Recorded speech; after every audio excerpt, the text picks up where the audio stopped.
light behind me at all? No? Okay. Couldn't tell. Live No and in question. studio, huh? Live and in studio. Nice. Yeah. What's happening? We made it. Another day. We made it. Let me wings, let me wings. My wife has been working her way through South Park Oh because yeah. she never got to experience that growing up. And yeah, she recently saw the Lemmy-Winks episode. Oh. I don't know if my dumb little joke translates there, but the rat utopia, the concept that happened with all the behavior of the rats in the rat utopia was called behavioral sync. That's why my name is behavioral in sync. Yeah. And so then I'm drawing on Lemmy-Winks to be the thing that saves us from overpopulation, because all that behavioral sync, well, Lemmy-Winks is an example of behavioral sync. And he's there in the middle of that overpopulation to save the day, and his adventure is just beginning. We're going to be saved by the Lemmy-Winks antinomianism. That's how we're going to be saved from all this overpopulation. That's the answer for David Attenborough. Oh, thank God. Thank God people are going to stop having kids. Yay! We're going to be saved by our behavioral sync. I'm going to be in the band Behavioral In Sync, and we're going to get all the girls to do antinomian behavior, which nowadays has nothing to do with like sex, drugs, and rock and roll, like wild sex stuff with us. It has more to do with like, we all just kind of like the behavioral sync in the rats. We just all kind of shave ourselves and hide in corners, and if we get near each other, we scratch each other. That's the future of sex, drugs, and rock and roll. Since we've established that my childhood crush Elliot Page makes me retroactively gay, does that make me the Lance Bass of behavioral in sync? At your last Bass. I was gonna dibs on being Justin Timberlake because he's the most successful, but then I was like, oh no, I'm the gay one. Yeah, and we're gonna have to call Flip and Kevin. Look at this. I saw this. Oh, this is kind of sad. I saw the other two doing some SeaWorld performances kind of recently, just alone. Here it is. Present, share the screen. Let's take a look at this. Is there 5 of them? No, it's just Joey Fatone and the one that nobody knows the name of. Yeah, but there was 5 in. I guess I can't put the music on or I'll get in trouble. Yeah, there were 5 originally. There was the one who's a Mormon. What's that guy's name? There was a Mormon in sync? Yeah. The other one who was second to Justin Timberlake, who almost made it. What was that dude's name? Look at this. This is SeaWorld. Look at it. It looks like... He looks like a dad that's at SeaWorld taking his kids there. Like, I dress like that. Oh, man. It's kind of funny because like he's always been like a good sport about what his celebrity status was. He ended up doing like all those like talk shows for Food Networks and stuff like that. But I do remember him sort of making a self-dig, talking about his, because he has an episode I think on MTV Cribs, and he just had this elaborate mansion, and I bet they have tons of money. Oh yeah, well probably now, but like. Oh wait, yeah, there's the story that they got totally screwed out of all their money. I watched the documentary on that. Do you know when those guys were at their peak popularity, like those 1-2 years where you couldn't hear them? Do you want to know how much money each one of them made? No. There was a story they went through that whole time when all of us knew who NSYNC and Backstreet Boy were on MTV, on that Total Recall Live, all that stuff for 2 years. They got sat down around a table to say, all right, it's time for your payoff. Finally, you've been young kids kind of working a sweatshop here with us. You're getting a check. They sat down with them. He gave them each $10,000. Holy shit. And then what he said is that like, oh yeah, all those hotels and food you were staying at, y'all thought was all comp. No, you guys were actually paying for that. And that's where all the money went. Oh my God. Yeah. Like, how would you, like, hotels and food? Yeah. That's a terrible justification. They totally thought that it was just a Mormon, and they thought it was just like, they're covering this. It's a big label, man. They cover this stuff for us. Oh shit. I would Yeah, that's terrible. I don't know what it. I guess that's the kind of person that you have to be to get into those high level exec positions. You have to be very willing to screw people over. I don't know. Oh, yeah. And he did it to both of those bands at the same time. It was the same guy. Really? JC Chazé. You don't remember that dude? JC Chazé. No, dude. I was like 8 when NSYNC was popular. I was young enough to like them. Uh-oh. Let me see here. This guy, I think he's LDS. Is that him today? He was the one who almost like pulled off a career with see, JC Chazé was David Archuleta. Control F. Mormon? No. Is this another thing that I knew that wasn't true at all? I swear JC Chazé's Mormon. I don't know. Probably would have said right there in the early life section. Is Mormon. Am I smoking crack? Is this another like Mandela effect thing that I don't know.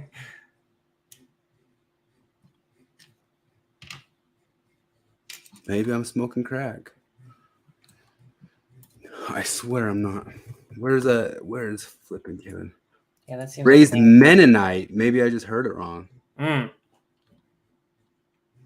Oh, I don't know. I thought he was Mormon. Yeah, Mennonite, Mormon, same thing. Famous people you didn't know were Mennonites. All right. Well, I got dispelled of that. There's another thing that I thought was true and it weren't. Yeah, I looked up Mormon NSYNC, and the first thing I got was Lance Bass, but I don't think that's true. He wasn't Mormon. Right? I know. No, I guess I misheard that. He was Mennonite, not Mormon. I was wrong. Let's see. We've got Flip mishandling documents. Got Jared who believes some women, and I'm behavioral NSYNC. Kevin said he might be showing up. Hot damn. I'm forever blowing bubbles. I got the song in my head because Christopher from Before the Crow's Nest, I read a little excerpt from his new book that he got finished.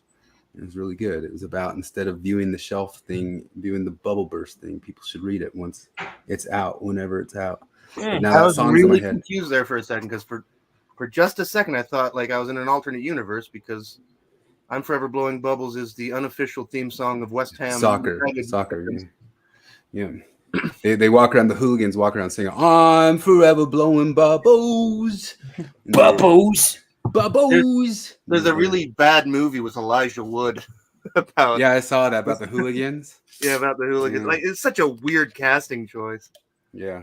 Well, what does he play in? I didn't see the whole movie. I just saw that it existed. But that's a good old timey song. It's actually a sad song. I wouldn't have thought that the concept of bubbles and blowing bubbles would have been this thing about your life being all slippery in a 1920 song. But I'm forever blowing bubbles. But I for sure looked it up after I heard hooligans singing it. It was so weird that they choose for their hooligan song, they choose this real classy 1920s a jazzy song. Well, yeah, Liverpool is "You'll Never Walk Alone," which is this sappy, dumb song, but they'll, Anfield will fill up with 50,000 people singing it. Well, right now, the United States is playing Mexico. Oh, it's starting right now. I'm watching it. That's why I'm dim. And I wonder for guys streeters, does the Mexican part of the song go "Vamos con todo a tri," while the Texas part of the song goes "Sucker's fucking guy"? Yeah, if he was just American, the Mexican part would have went out. But the fact that he's Texan, that adds to the American part. Well, although I guess Texans are trying to get away from us, aren't they? Oh yeah, the other part is "Get the fuck out of my country, Mexico," and the Mexican part is like "Mama." And then we go down there and "Get out of my country, Utah." Although they say that more to Californian nowadays. Oh yeah, I'm forever blowing bubbles. So Flip got kicked out of normalizing atheism. He's once again been excommunicated from. Yep. From an atheist space. What were you kicked out for? Let's go over that because I just saw something on Lotus Eaters that kind of backed up the thing you were saying. I'm trying to. I know it's because like they were posting like it was a thing where they were saying something about like just shitting on belief or whatever, and I'm like, what was the thing? Oh, that's right. It was a James Randi saying it's like it doesn't matter how much you believe something, it doesn't make it a fact. So I'm like, apply this to queer theory, and that started a whole. That's why you got boosted. But then you said something about you guys are going around colonizing. Yeah, you did that's right. Yeah, I don't know if that's what got him somebody kicked posted out. a meme. Well, that's right. That was the thread I got kicked out on because somebody posted a meme of Mecca filled with Muslim worshippers. Only the Mecca was draped in pride flags and two Muslim guys were kissing. And I just said, how very colonialist of you. And they were like, what? And then like now colonialism is when bad guys do bad things, okay? I didn't even say anything shitty or snarky. I just said when one culture imposes its values on another, that's colonialism. And then I got booted. The American question right here came up just today, and I was like, oh, this is what Flip just got kicked out of normalizing atheism for. And let's listen to a little bit of it. I'm forever blowing bubbles. Discuss the American question, right? So this is the question of whether we, as British conservatives, as people who are things like culture, tradition, civilization, should we view America as an ally, a friend, a positive force towards our ends, or an enemy, as something that we should will the collapse of, if you want? So you're talking about the Schmittian friend-enemy distinction. Then? Yes, yeah. Fundamentally, it does come down to that because we have to make these judgments as people who are, if we want to be serious, if we're serious about our political movement, then we have to look at these, ask these questions, and be completely certain about our view on them. So, screw you, Britain. Now I'm not gonna sing your song anymore. Well, I wonder what accent I'm not doing well. You're kind of doing a Cockney accent there. Is that Cockney? The joke's on England because, like, within a couple of years, every time they open their wallet to spend money, they're going to see Prince Charles's stupid face on all their money. Like, can you imagine how gross that'll be? Like, every time, like, oh, God, no, take all my money. Oh. Could it maybe be like an old-timey picture of him when he was younger? Like, no, it's got to be contemporary. Oh, gross. The other thing is, it's a weird thing that, because, like, I guess as every monarch alternates, the direction the monarch faces on coins, they swap it. It goes one way or the other. Weird tradition. And that's the other funny thing. It's like, because the queen dying, like, I think it's a type of female privilege, actually. Because, like, Australia, the Bahamas, Jamaica, there's a whole bunch of members of the Commonwealth who are like, we are reconsidering our membership in the Commonwealth now. And it's like, and they're really just waiting for the nice old lady to die. And now they're like, well, we don't want to. Yeah. We was going to leave, but we don't want to be dicks in it. In it, I love that in there. Yeah, although I hate their random R's. I don't like the random R's that shouldn't be there. Like I saw it over there. Yeah, just this morning I listened at work. We put on Sergeant Pepper's. I saw a film today. Oh boy! Oh, I saw a film today. Oh no! Yeah, that drives me bonko.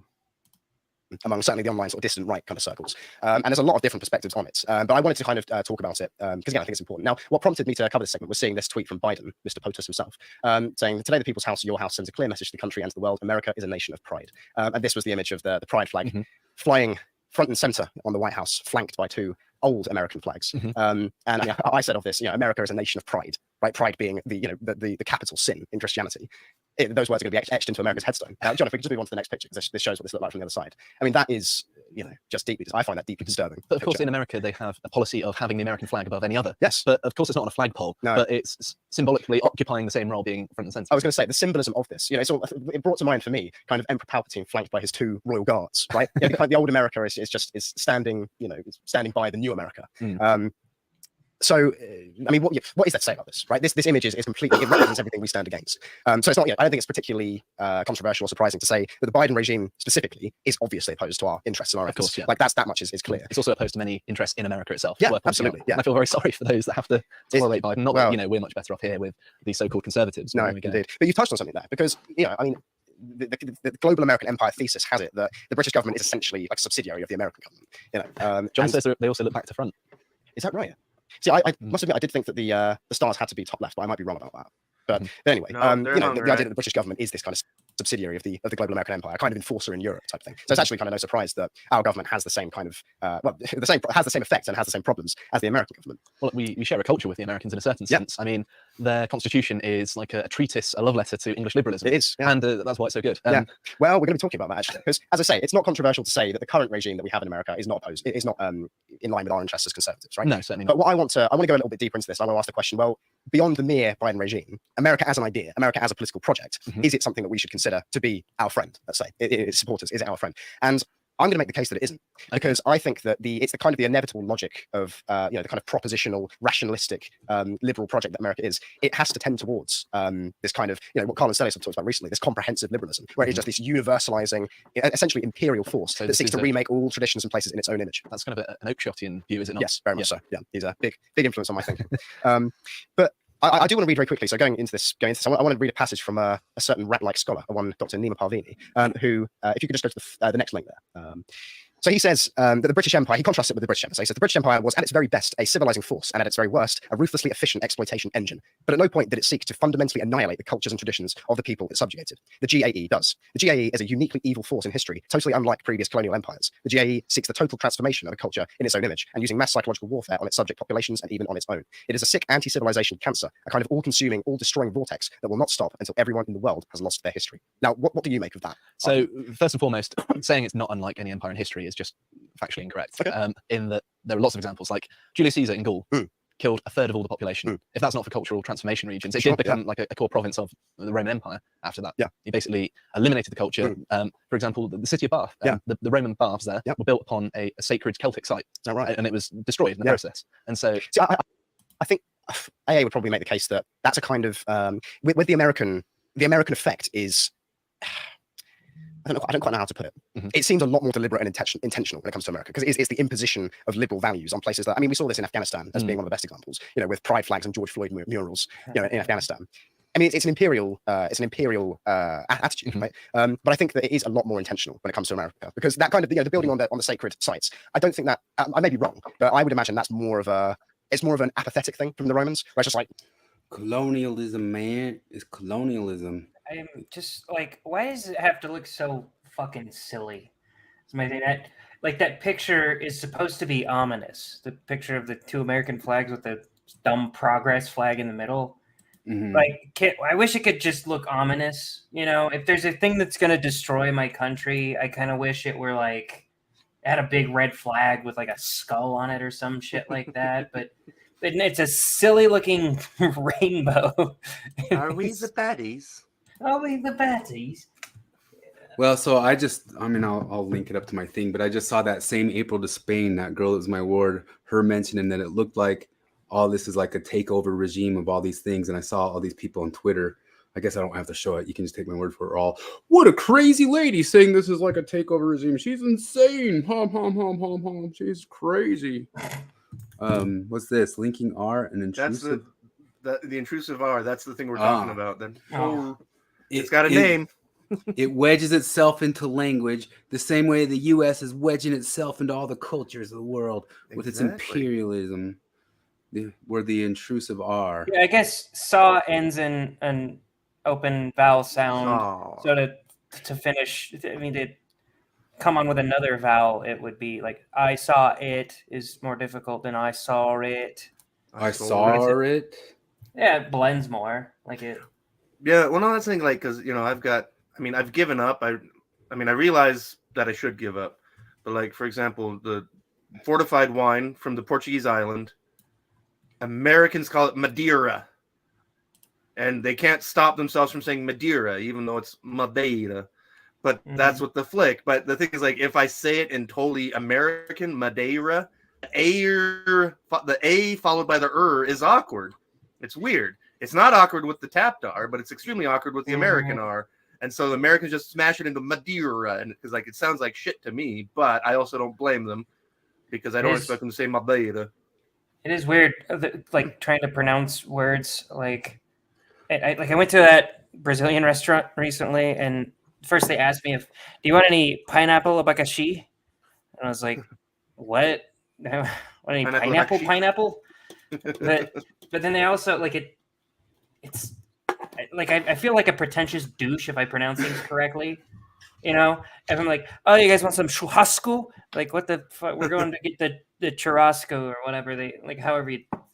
don't know. I'm torn about it because like on one hand I get it, like talking about British English, like the way Americans pronounce Portuguese is weird, but the way the British pronounce Brazilian soccer names, it's just the worst. Like Americans aren't too bad, but the British like, and now it's Ronaldinho, and now it's Kaká, and it's like Jesus, guys.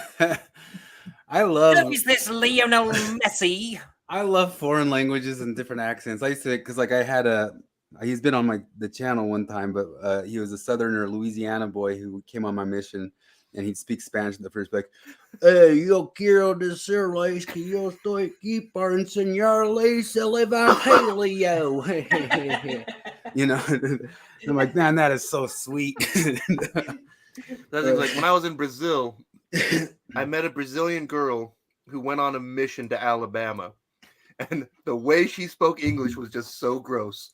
It was the most disgusting thing because it was a Brazilian lady doing like the full Southern, and it just was it did not work. Wow. But if you think about it, there's all sorts of like Asians who go and learn British English, and so they'll be talking like this, like Uncle what's his name, Uncle Roger. Uncle Roger, he's just on trigonometry, but they do be talking like this. But I saw it over there. They put in the R. But I remember meeting a dude on my mission. It was like one of my first areas. He was always excited when American missionaries would get there because he liked speaking English. And he's like, "Oh yeah, brother, what's his face wants to talk to you because he loves talking to missionaries." And I went to shake his hand. I was very taken off guard because he was like, "Hello, Elder, how you doing today?" I was like, what the shit? Like, why are you talking like that? And it, for some reason, it had never occurred to me that if you learn English very well in Australia, you'll definitely have an Australian accent. I mean, my cousins used to joke that, like, because in Brazil, there's lots of English schools, and there's American English schools, and there's British English schools. And the joke there is, what's the difference? And for them, the difference is, in one you say can, the other you say con. That's the difference as they understand it. Well, that's where I got my interpretation. I mean, one of my only impressions. I've done it before. My George Bush in Spanish because he said he spoke Spanish. I love that impression. Yo quiero decirles a ustedes que me puede engañar a mí una vez. No me puede engañar dos veces. Okay. Do you remember that moment in the 20s? My favorite one is ¿Por qué me taraste zapato? ¿Por qué me taraste un zapato? Yo soy un parte de Globo Homo. Yo soy tu jefe de Globo Homo. ¿Y me estás tirando zapato? Do you remember that great moment in the 2020 election where, I think it was Beto. Like he started speaking Spanish in one of the debates. He's like, "Y necesitamos acceptar todos los nuestros hermanos," and then Cory Booker just is like, looking at like that was my fucking thing. He was like about to speak in Spanish, and he's like, "Yo también necesitamos ayudar los nos hermanos." Man, the future is so weird because I'm trying to watch the soccer on Paramount Plus, and I realize like it's just the Christian Pulisic cam, and I realize that I'm watching the weird stream. Like, here we go, here's the actual game. Now it's on now, but I accidentally found they have a stream that is literally just the camera focused on America's best player, which is not a way to watch soccer. Because he only touches the ball like 2% of the game. Anyway, it's weird. So let's listen to John DeLynn rant about how he worries so much about colonialism. So one of the things that happened this week is Marty had Anthony Miller on. I thought it was a pretty good conversation. Anthony definitely shows that he's thinking a bit more of it than someone like John DeLynn does about different stuff. But one of the things he said is he doesn't think Jacob Hansen would let him be an award because he doesn't have literal belief, even if he wanted to participate. And they kind of had an argument about that because Marty said, yeah, I think they would. And then here just this week, this episode just dropped today. It's only 750 hours. and it's current Mormon bishop loses literal belief, and he's still a current Mormon bishop, and he's here on Mormon. Well, I wonder if they're going to leave him in now.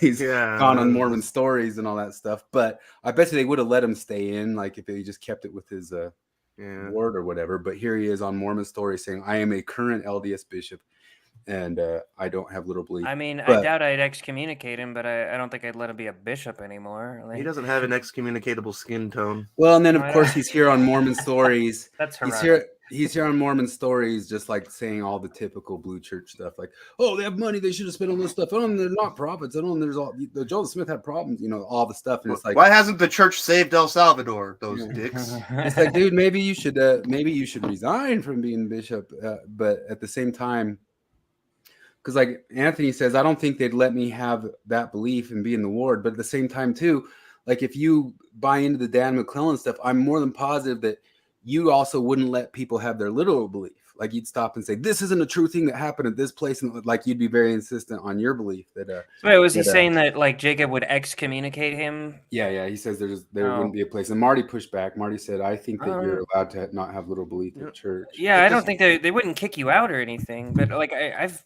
definitely heard Jacob say before that like if you don't have literal belief, then he's a Jordan Peterson honky.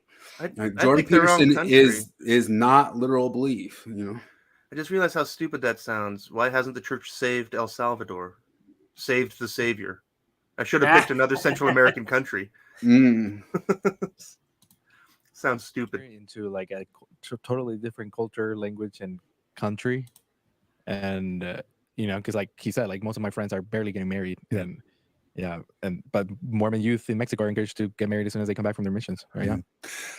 One of the parts of his story that's kind of makes me really think, because I remember when like Spencer B. Kimball or Ezra Benson came to Houston when I was a kid, and I remember, I think it was the Summit, which is where the Houston Rockets used to play, and we filled it up as Mormons, and just how the energy of having a prophet come to your city, and then all the Mormons gathering, I can relate to that energy.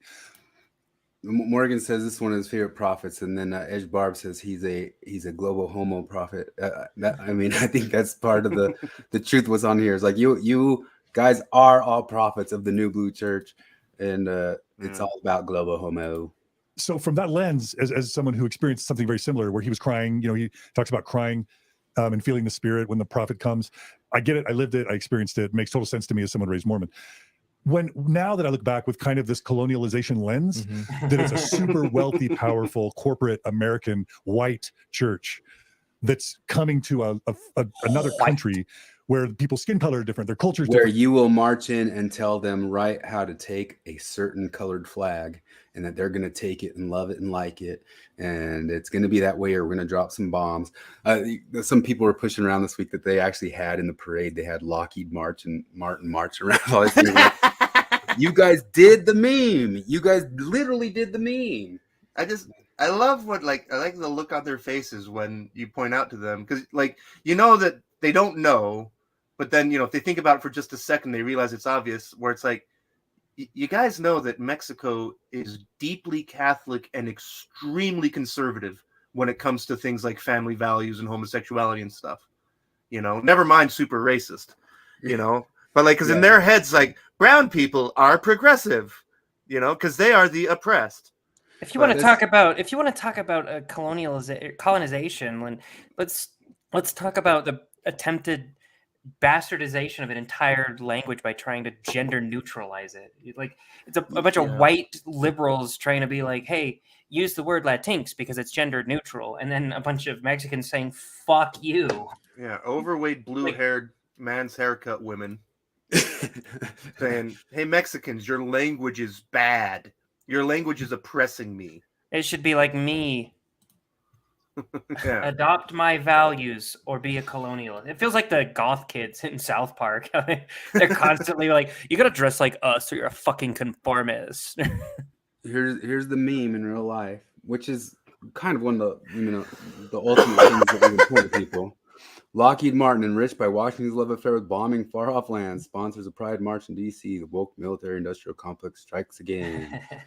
And one of the things I've been pushing at, I made a post on my normie Facebook this week, and I don't usually make many posts about it, but I just said, like, I identify as something that can't be commodified by corporations.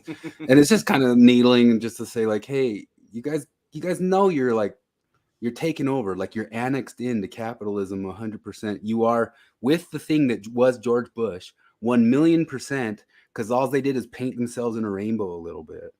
Like, do you see that yet? Or you still don't see it? Well, I know there's some who do see it, you know. I actually learned a term this week. It was called a tender queer. Have you heard of tender queer? No. Tender queer? Tender queer. For all queer deaths? Tender queer Public is... and private? What? Because Oh, yeah. Tender queer. Urban Dictionary tender queer. Shared this tab and said, typically a queer white hipster who uses identity politics to avoid accountability. And what's interesting about this term is it's not coming from like anti-woke side. It's coming from... it's them. It's them saying, hey, we get what you guys are doing here.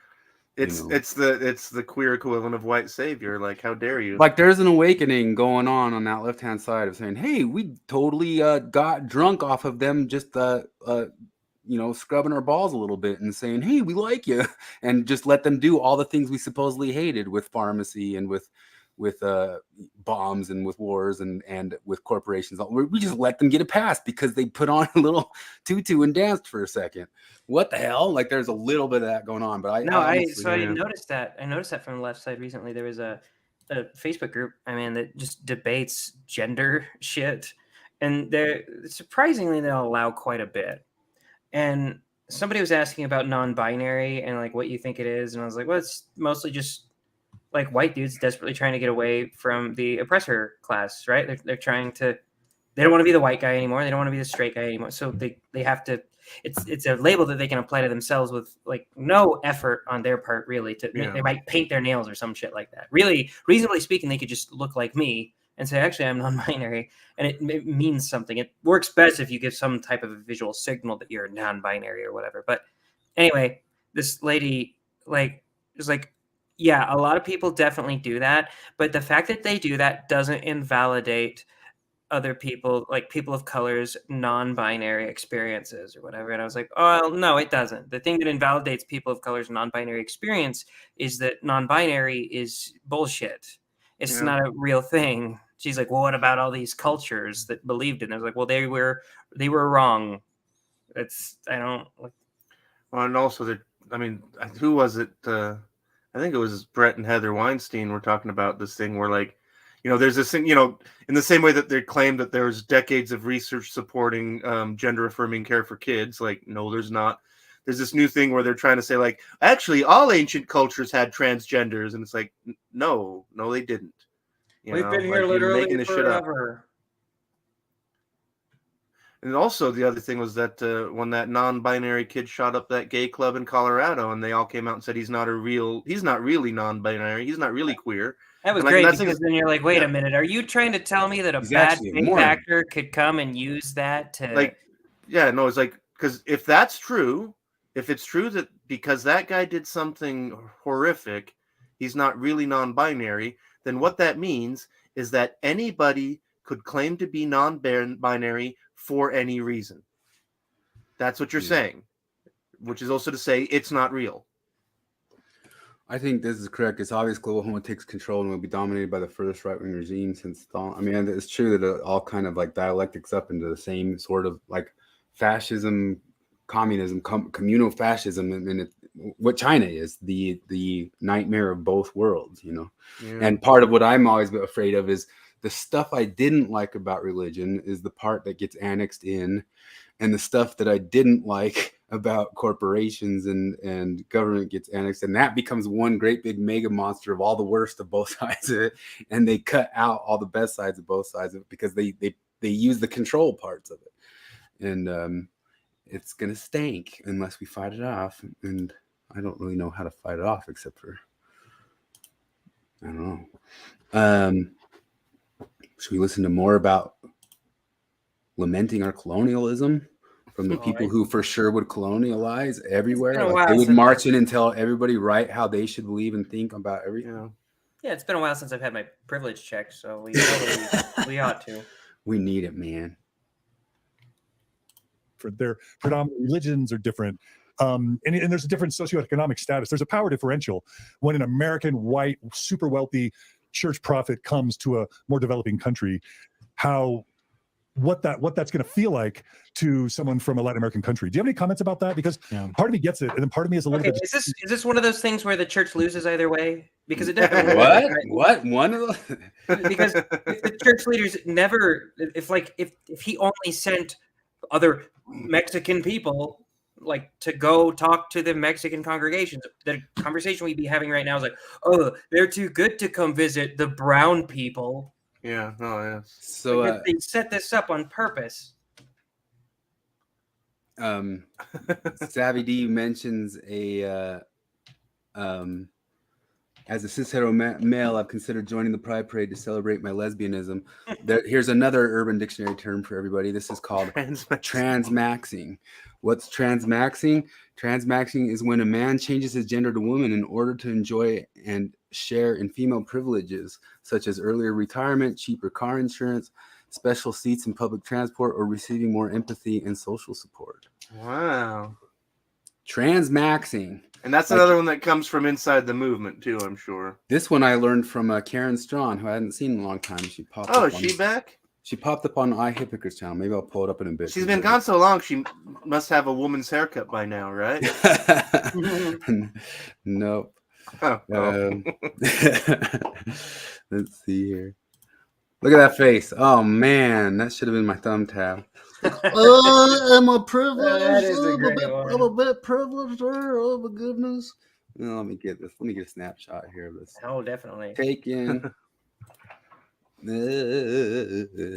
Paste. I just saw colonizing, and this is the face I make. Am I colonizing? Do I feel bad about it? Am I going to stop colonizing? No. Super icky to me, really. Well, keep colonizing. I mean, we need to bring the message to all the ends of the earth. We got to bring the message to all the ends of the earth. I mean, we can't stop now. We can't stop now. I mean, we got flip off Facebook warning people about this. We got them out of there.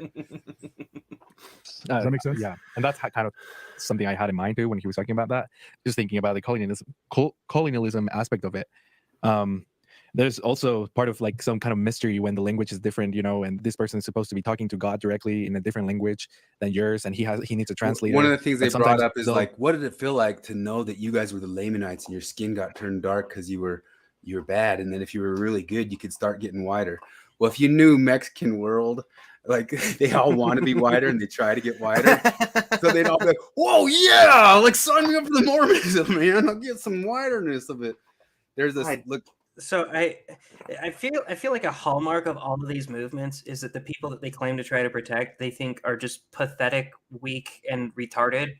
Because I had this discussion, I had this joke with Morgan now where I showed her that comic talking about consent. Right. And it was like a feminist comic talking about how like every 4 seconds the guy would stop during sex and he'd be like, this is cool, right? This is cool. This is like you and sent she's that, like, yes, this is cool. And you sent that 4-handed condom this week, didn't you? Yeah. So now every time like I'll go into the kitchen and I'll be like, is it okay if I slap your butt right now? If it is not, then that's totally fine. And she'll be like, shut the fuck up. And I'll be like, No, I have to ask for your consent. Is it all right if while I hug you, I hip thrust against your leg? Is that cool with you? I need affirmative consent. You say because I am a feminist and feminism has taught me that women are weak, pathetic, and retarded. So I need to ask every 4 fucking seconds. Will we get copyright struck if we link that bit of Fry and Laurie sketch from the early 90s about this? But yeah, just look up bit of Fry and Laurie consent. You'll probably find it. Pull it up and put it. Should I grab it? But yeah, it's one of those things where, like, because they went to fancy colleges in the 80s in Britain, and so they were already exposed to this crap. This is a story by Carlos Fuentes. Carlos Fuentes is a really famous Latin American writer. It's kind of funny because like you find out like he dated like Shirley MacLaine and all this sorts of weird stuff. But he's kind of like number 2 behind Gabriel Garcia Marquez from the Mexican Boom. He's really famous. Anyway, this was a story he wrote about Chocmul, and Chocmul is the god of rain. I can't remember if it was Aztec or Mayan, but it was a god of rain. And this guy, like, he goes to like a town because his friend had died and lost his house. He went to his friend's house and he finds out that Chakmul, the rain god, had taken over his house and was living in his house.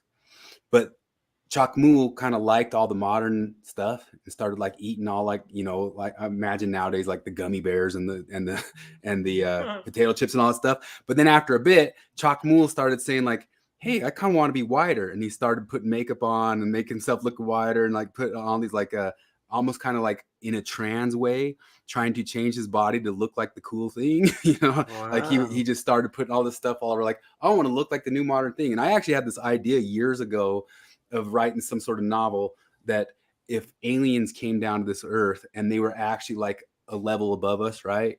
What would actually happen over time if they just started living among us is you'd have celebrities start doing plastic surgery to look like the aliens, you know? It's like all the celebrities would start, like, if there was like an alien with like a giant head. I mean, that's basically what this whole thing was, is like all the American or the Whitey came in and it was making fun of, like, even our gods are doing plastic surgery to try to look like them. Because there was this Porfirio Diaz, one of the presidents of Mexico. If you look at him, there's all these like pictures of him and he's just like powdered up completely white, and it just looks ridiculous because he was trying to be white. But that's kind of like one of the jokes, is like, you say, did it feel bad that they said that because you're bad skin you want to be all white? You go talk to Mexicans and they're the ones all going around like kind of being snooty about who's the darker skinned one and who's the lighter skinned one. Like they, you know, just amongst themselves. But yeah, this whole Chakmul story, I mean, it almost kind of like goes in line with that trans thing. Like I see in myself that I'm technically kind of like, I'm a white person. I should be almost like the Michael Jackson stuff, which I do think all that stuff kind of overlaps. What type of fucking body dysphoria is it that seems to take over rich, famous people? That, like, because there's no way they can see their face for what it actually is, right? Like, you get these gorgeous women, like, what's her the woman that plays Starfire on The Boys recently had that popular surgery. I can't remember what it's called now. It's where they suck fat out of the face. Oh yeah, that is terrible looking. Sophie Turner got it. Yeah, even that young and girl. It's not the thing they get from that drug that's like for diabetes, but if you take enough of it, it makes you lose weight. No, this is an actual procedure. I looked it up a while ago, but I know what you're talking about. They both have the same effect. I was like, that girl that played Starlight, she was gorgeous. And it seems like heroin is probably cheaper. Like, I know. I'm like, it's like they want to not have a rounded off face at all. They're like, no, that makes you look more human. I mean, that thing's like in the 90s, they talked about how the heroin look was taking over the modeling industry. It's the same kind of thing, the sunken eyes, sunken cheeks. What is that? I think somebody's got a phone ringing. Is that me? Oh, that's me. Oh. I was wrong. As Porfirio Diaz, it was Benito Juarez.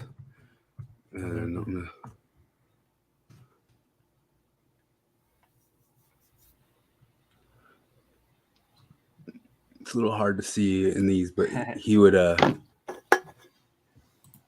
would powder himself up white, and he was also really short, so he'd like stand up on top of stuff because he wanted to look like a European, you know. And that Chakmul story is kind of making fun of it, but I mean, I guess it all kind of goes in line. But I swear that if aliens came down and they were the superior race and they had something like, I don't know, horns on their head, all these celebrities would start, you know, they would do the surgery to get the horns on the heads. You know? And be living as I truly am. Really, that's the thing. Oh yeah, it's true. That they always felt that. They felt they were born that way. I knew when I was like 2 years old that I had horns. Like, I knew it. Well, it's just sometimes in social situations I feel awkward.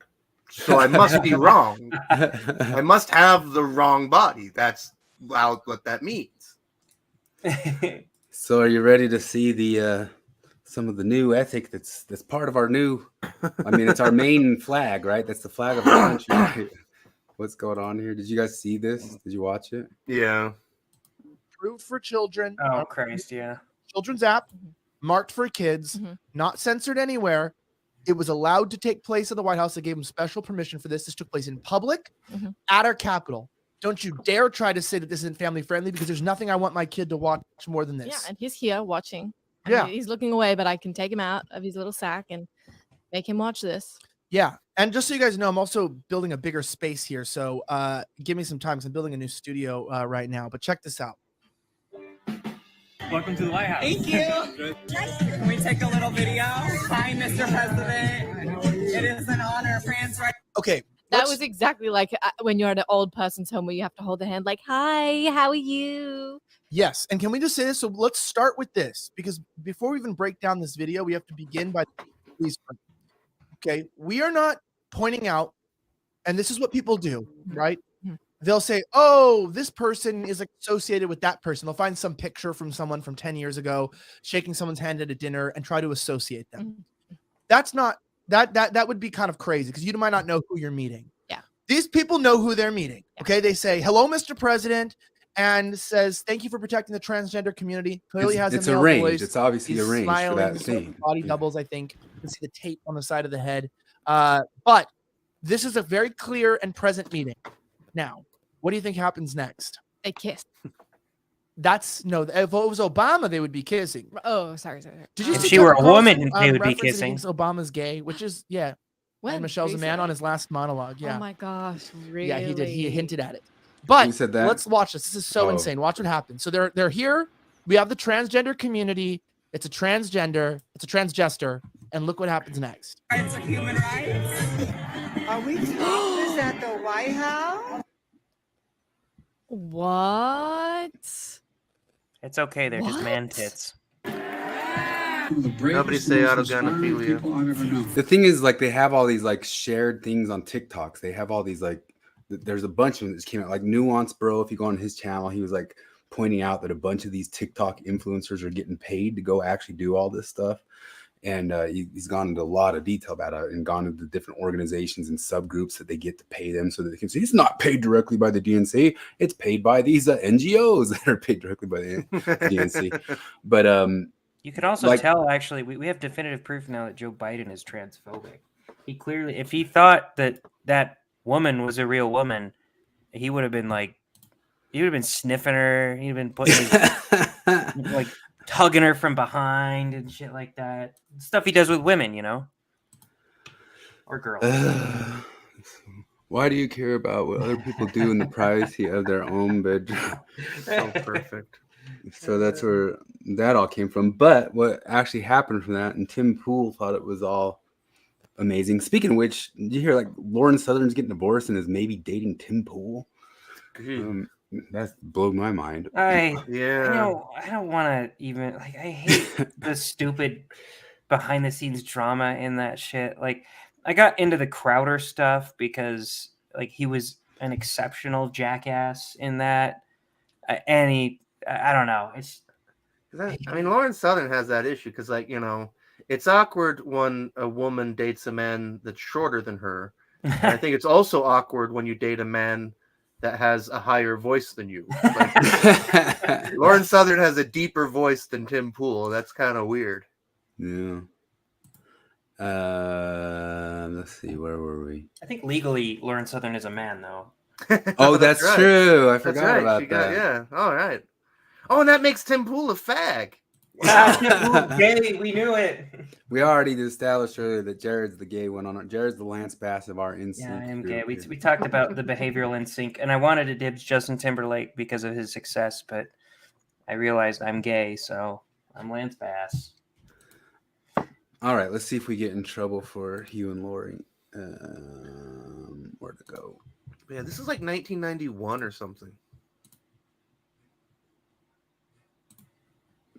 Click, click, click. We don't have a. You wanted it Gerardo's at this moment or from the start? No, is that I didn't do a timestamp. If Okay, that's there, I don't know what's about. You going to start then, Richard? Probably better if I start, Nick, yes.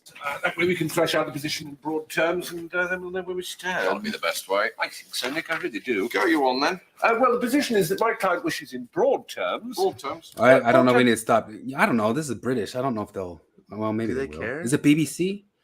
I don't. I mean, Yes, do they even care anymore? thresh out specifics later. My client wishes to engage in a bout of protracted sexual intercourse with your client. Well, I'm just going to pause every couple of seconds. Here.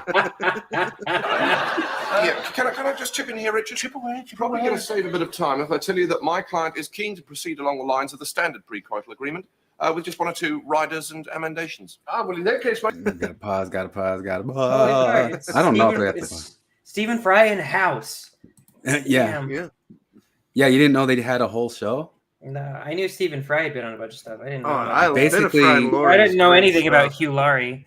Basically, like David Cross and Steve and Bob Odenkirk had that show, Mr. Show. They had a whole show, and it's just called Fry and Laurie. Yeah. My client is very anxious to expedite matters as swiftly as possible. Yeah, how swiftly would that be, Richard? Well, my client was thinking in terms of along the next half hour. Yes, my client would like it clearly understood that she's not easy. My client is fully aware that your client is not easy, Nick. In fact, he wishes me to stress that he has enormous respect for your client as a woman in a variety of personal, non-sexual ways. My client is reassured by your client's Pausing for the thing. Non-sexual ways. Yeah. I tried to find it because I watched it and I couldn't find it again when I went back looking for it, but I had a whole thing of Zizek talking about the myth, and you need myth for eroticism. And he talked about this whole entire thing about like when we talk about going up for coffee, the idea of going up for coffee is a myth. Everybody knows it's a myth, but you can't be erotic without that myth. Like you can't sit there and say to the person like, hello, I would like to go up to your apartment to have sex now with you. Like, you know, she can't. Is that great now South in the Park apartment upstairs? So it's that great South Park where TC principal's trying to teach them how to consent. Like, hello, I would like to crush your puss. Do you consent to me crushing your puss? No, I do not consent to you crushing my puss. And But there's all sorts the of way myths Norm like Macdonald that. puts it is like, you know, oh yeah, I'd like to lie down on top of a lady for a few minutes. Like all sorts of it's myth all the way down. I mean, that's kind of exposing as myth, but like none of us can stop and be the computer Silicon Valley bro from California saying, hey, we know what we're discussing here. Let's just talk about, are we going to have the sexual relationships or no? Well, I mean, I guess this. Here's some more of it. position, and I'd like to know how your client intends to proceed. Well, my client was thinking in general terms of dinner at the Bombay Brasserie, after which, at some mutually agreeable time, he would like to put his tongue inside your client's mouth and move it around slightly. My client then suggests putting a hand up your client's skirt and having a bit of an old feel. Which hand would that be, Richard? My client has not yet decided on a hand. I'm probably already blowing it out of the water if it's Okay, well, that's fine. If you just fax us with that when you get... No problem. Fax, Nick. Which hand up? Skirt. I should say that after your client has put his hand up fax? my client's skirt, my client reserves the right to moan slightly. I don't see a problem there. No, that's fine. Good. Well, at this point, my client will suggest that your client drives my client back to your client's flat, where your client will play some James Taylor. My client doesn't have any James Taylor at this stage, but he wonders if Art Garfunkel might be an exception. The Americans just colonized the Mexican goal with a big white ball. Oh my gosh. Did they ever stop and think about it and kind of like make this face and go, I don't know, it's so good that we colonize this goal over here, but I guess we have to colonize it sometimes. My client has indicated that Art Garfunkel is definitely not acceptable, but would be prepared to consider Tom Waits. Excellent, excellent. My client would now like to insert... He would now like to insert a clause allowing him to spill wine on your client's blouse, which he's then able to mop off gently with a handkerchief, allowing him to brush your client's breast lightly as he does so. Yes, we feel that in the interests of both parties, a white wine spritzer should be specified. My client wonders whether your client is able to accommodate... Yes? Able to accommodate a gentle circular licking motion around the upper body. Perfectly acceptable. And say the words, oh God, and yes. Oh God. Oh yeah. Fine. Well, I think a move to the bedroom seems to be indicated. Indeed. I should point out, however, that my client is keen that this engagement should run along orthodox lines from here on in. Ah, would that preclude the use of salad items? I'm afraid so. Well, in that case, my client feels that matters can be brought to a satisfactory conclusion in 3 minutes. Well, now, my client feels that would be premature. We could... What say we compromise with 6? 6, all right, 6 minutes. 6. I think hereafter we're back on standard contract territory. I assume your client will then roll over and turn his back on my client? Oh, my client will most certainly do so. Yes, your client will hold him and he will behave coldly towards her. Quite so. My client will feel spurned and shamed as your client refuses to share the afterglow. Yes, my client will sneak into his clothes at 5 o'clock in the morning, go to work early, leaving no note for your client. My client will feel immensely rejected and angry at this. My client will pick up the phone once during No way, women can do it like men, and men can do it like women. the afternoon, but fail to go through with the call, after which he'll never be in touch again. My client will, from hereafter, refer to your client as that bastard. If my client meets your client at the party, he will blush, look away. Precisely. So I think that's all satisfactory. Yes, indeed. If your client would like to sign the bottom here. Yes, and your client will sign here. Have you got a pen? And could you initial the Tom Waits clause for me? Excellent. Thank you so much. Good.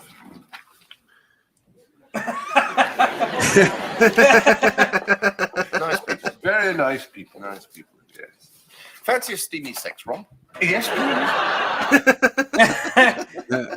That woman was fantastic. breathing at night. I think you can watch. I think they've got most of Fry and Laurie on YouTube. You should check it out. The woman she was great. She didn't say a word, but her facial her expressions faces were are they're funny. Now, both those actors are. I mean, they're a lot. I mean, they do a lot of stuff. Like the guy plays forget a name. The Clossup and God. Are they regulars on that show? Yeah, they're regular. So both of those actors appear in goddamn, why is it Birdie and Wooster? Jeeves and Wooster, not Birdie and Wooster. Jeeves and Wooster, because you know the P.G. Wodehouse, Jeeves and Wooster, Masterpiece Theater, or the BBC did a whole series of Jeeves and Wooster starring Hugh Laurie as Birdie Wooster and Stephen Fry as Reginald Jeeves, and that guy plays forget his first name. Man, I'm feeling like an idiot. I love those books. Glossop. Everybody in P.G. Wodehouse novels have real names, but they all sound ridiculous, like Gustav Finknottle and Stephanie Stickwell and Honoria Glossop and Madeline Bassett. Like they're all actual real English names, but they sound like joke names. Yeah, it sounds like a name. I started a couple different games on Hogwarts Legacy, and I always wanted to name them Harry Potter names. Like the first one was Constable Farkleton, and I don't remember the other ones, but read P.G. Wodehouse. There's lots of good names in there. Here's Anne Lesby and PhD. Yeah, she's pretty great. Dear women, men do not have the right to be attracted to you without consent. Let's see. I was gonna pull up something with Karen Strong, but I can't find it with the hypocrite. Oh, Jared, do you have one here to look at? Yeah, it's kind of relevant. It was more relevant before, but it's this great scene from. I probably showed you guys this scene before from Step Brothers. Cause I can't remember what we were talking about when I sent it. Step Brothers will get struck. No. It's just the scene where his dad says he's a dinosaur. He wanted to be a dinosaur, so never give up your dreams. Do I dare? I wouldn't worry about it. It's like there should be like a rule that if like we put a big banner that's just an ad for Paramount Pictures or something underneath, that we can show a fucking clip. I know. Yeah, it's okay. It's just he tells them like he just tells them when I was a kid I wanted to be a dinosaur. Never lose your dream. And everybody told me I couldn't be a dinosaur, and then they're both sitting there like, Dad, you can't be a dinosaur. You're a man. And he's like, I listened to them, and I gave up on being a dinosaur. I'm gonna see if I can find the one with because they reviewed some other things. Ted Kaczynski died. Did we already cover that last week? No, he died this week. Yeah, you're right. As I mentioned it at work, and both of my coworkers were born in 1997 and the year 2000. They're just like, who?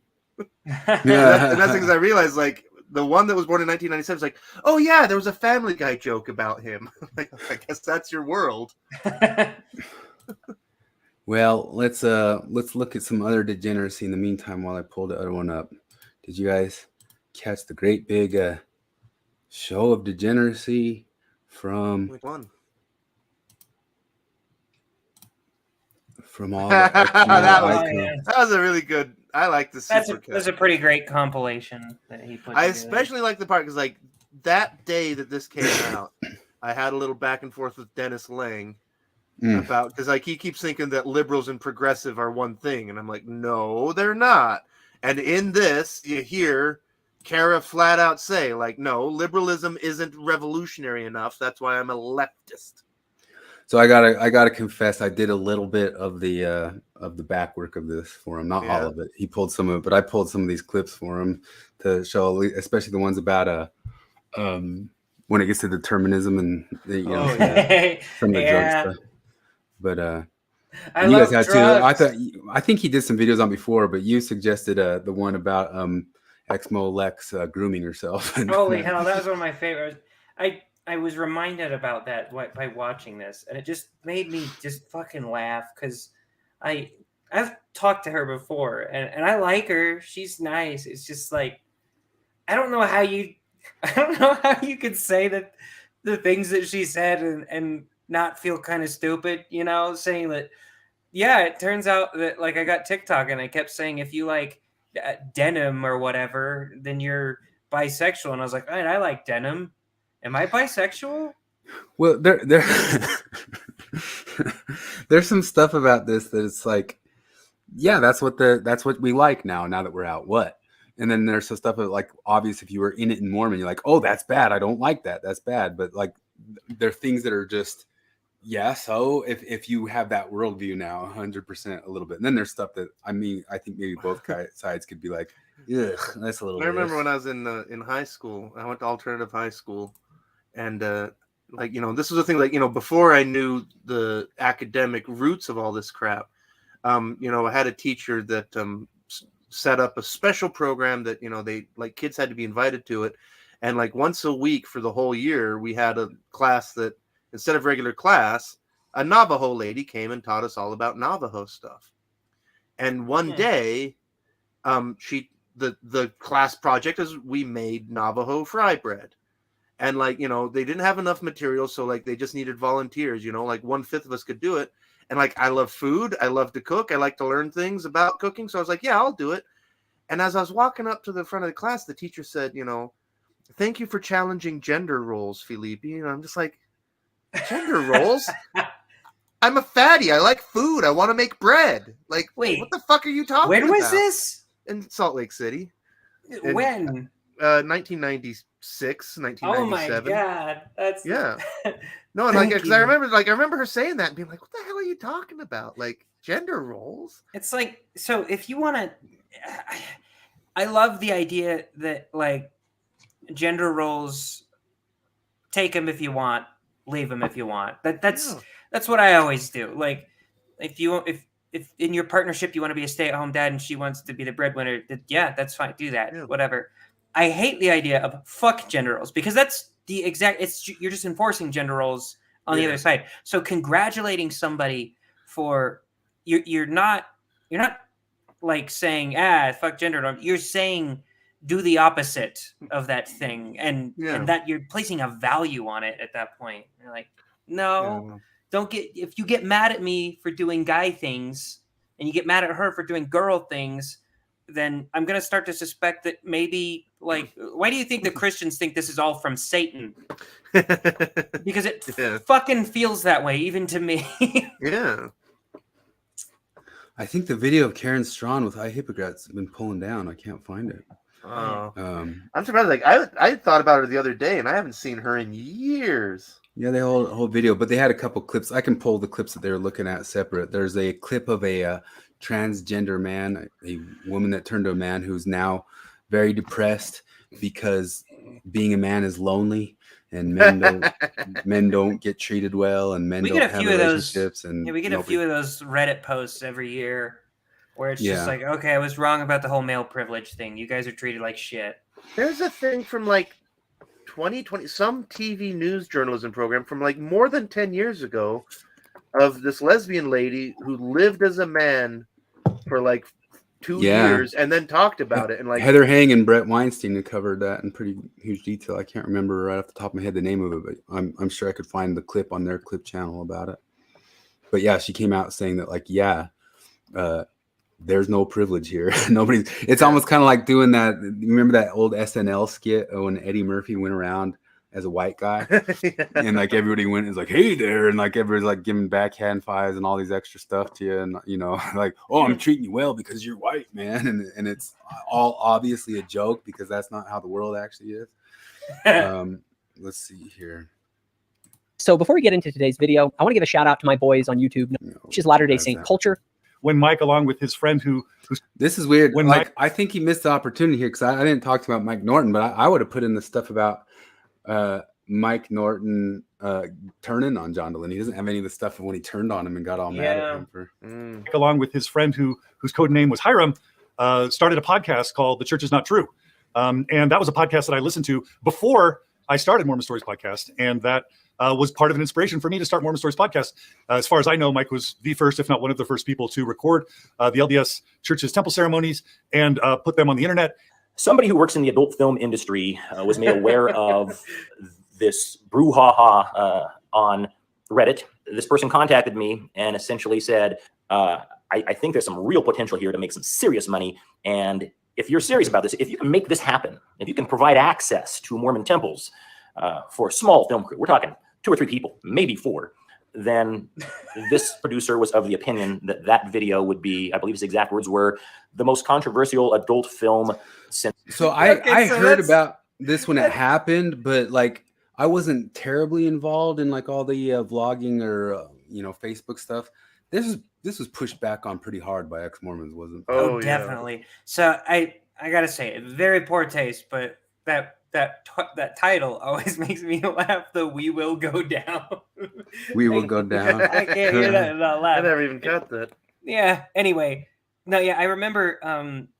I remember seeing the post on Reddit where he was saying he was going to do that, and I every now and then when I see something really really stupid in ex-Mormondom, I sit in front of it and I sigh a little bit. I'm like, I'm about to get into a really, really long argument with people who are saying, who don't understand that you shouldn't do this thing or whatever. It's not cool. And I was very pleasantly surprised that the overwhelming majority of ex-Mormons were like, dude, come on. You are what the worst Mormons say we are. Yeah. You understand that? Like, yeah, I think that that Strand video had to have been taken down. That sucks. Well, they probably did some copyright thing because they just view stuff on it, but that's how that goes. Fair use. But, yeah, well, they get it back up. It's just it takes down the live stream, then you have to argue it, and it takes days, and then you. But go figure. Mike Norton gets contacted by somebody saying, "Hey, this could make you even more famous," and he's like, "Oh, I'll do it." Since Deep Throat.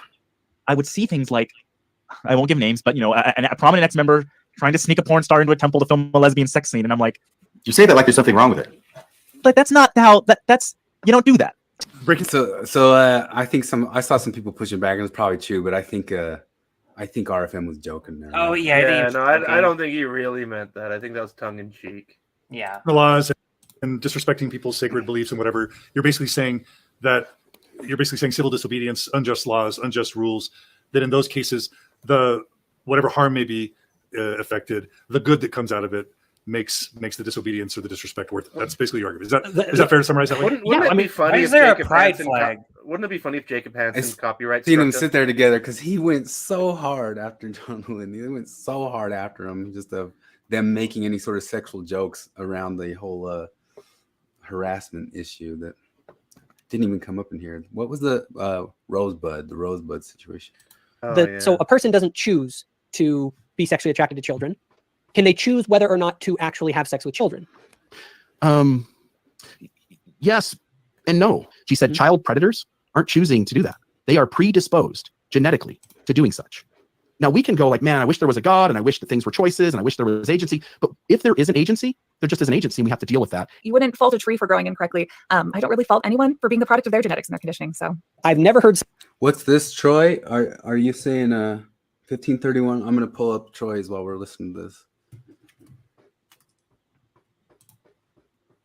Someone say, man, I wish I didn't have that last child that I have. They really are. I wish I would have not had any children because I wasn't equipped to do it. no, actually, you guys want to hear something though? That's Nihilism, such free a will, weird like thing. determinism Like, why do you and say that? nihilism is why I am also here today. Not only because I Like, mentioned why would free will he kind of got even if you felt that way, why would you give? Do you that not up? think maybe your kids will see this? Like, yeah, that just blows talking my about mind. you that constantly talk about fucking empathy and like trying to do the best by the people around you, and you think it's an empathetic thing to say on a very visible platform.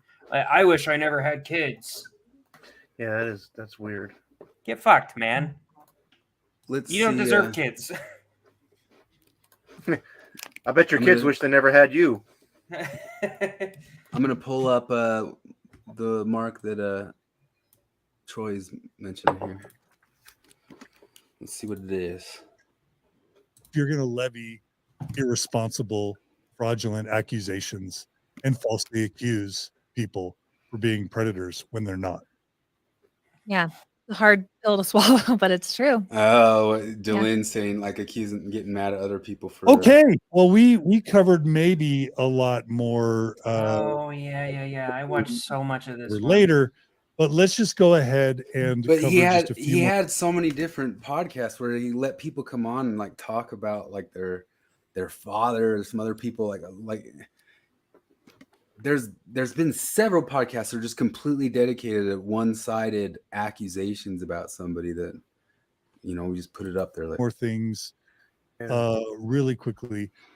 One of the things that I'll touch on really briefly, I've already talked about this. I hate the fact that I represent the problem.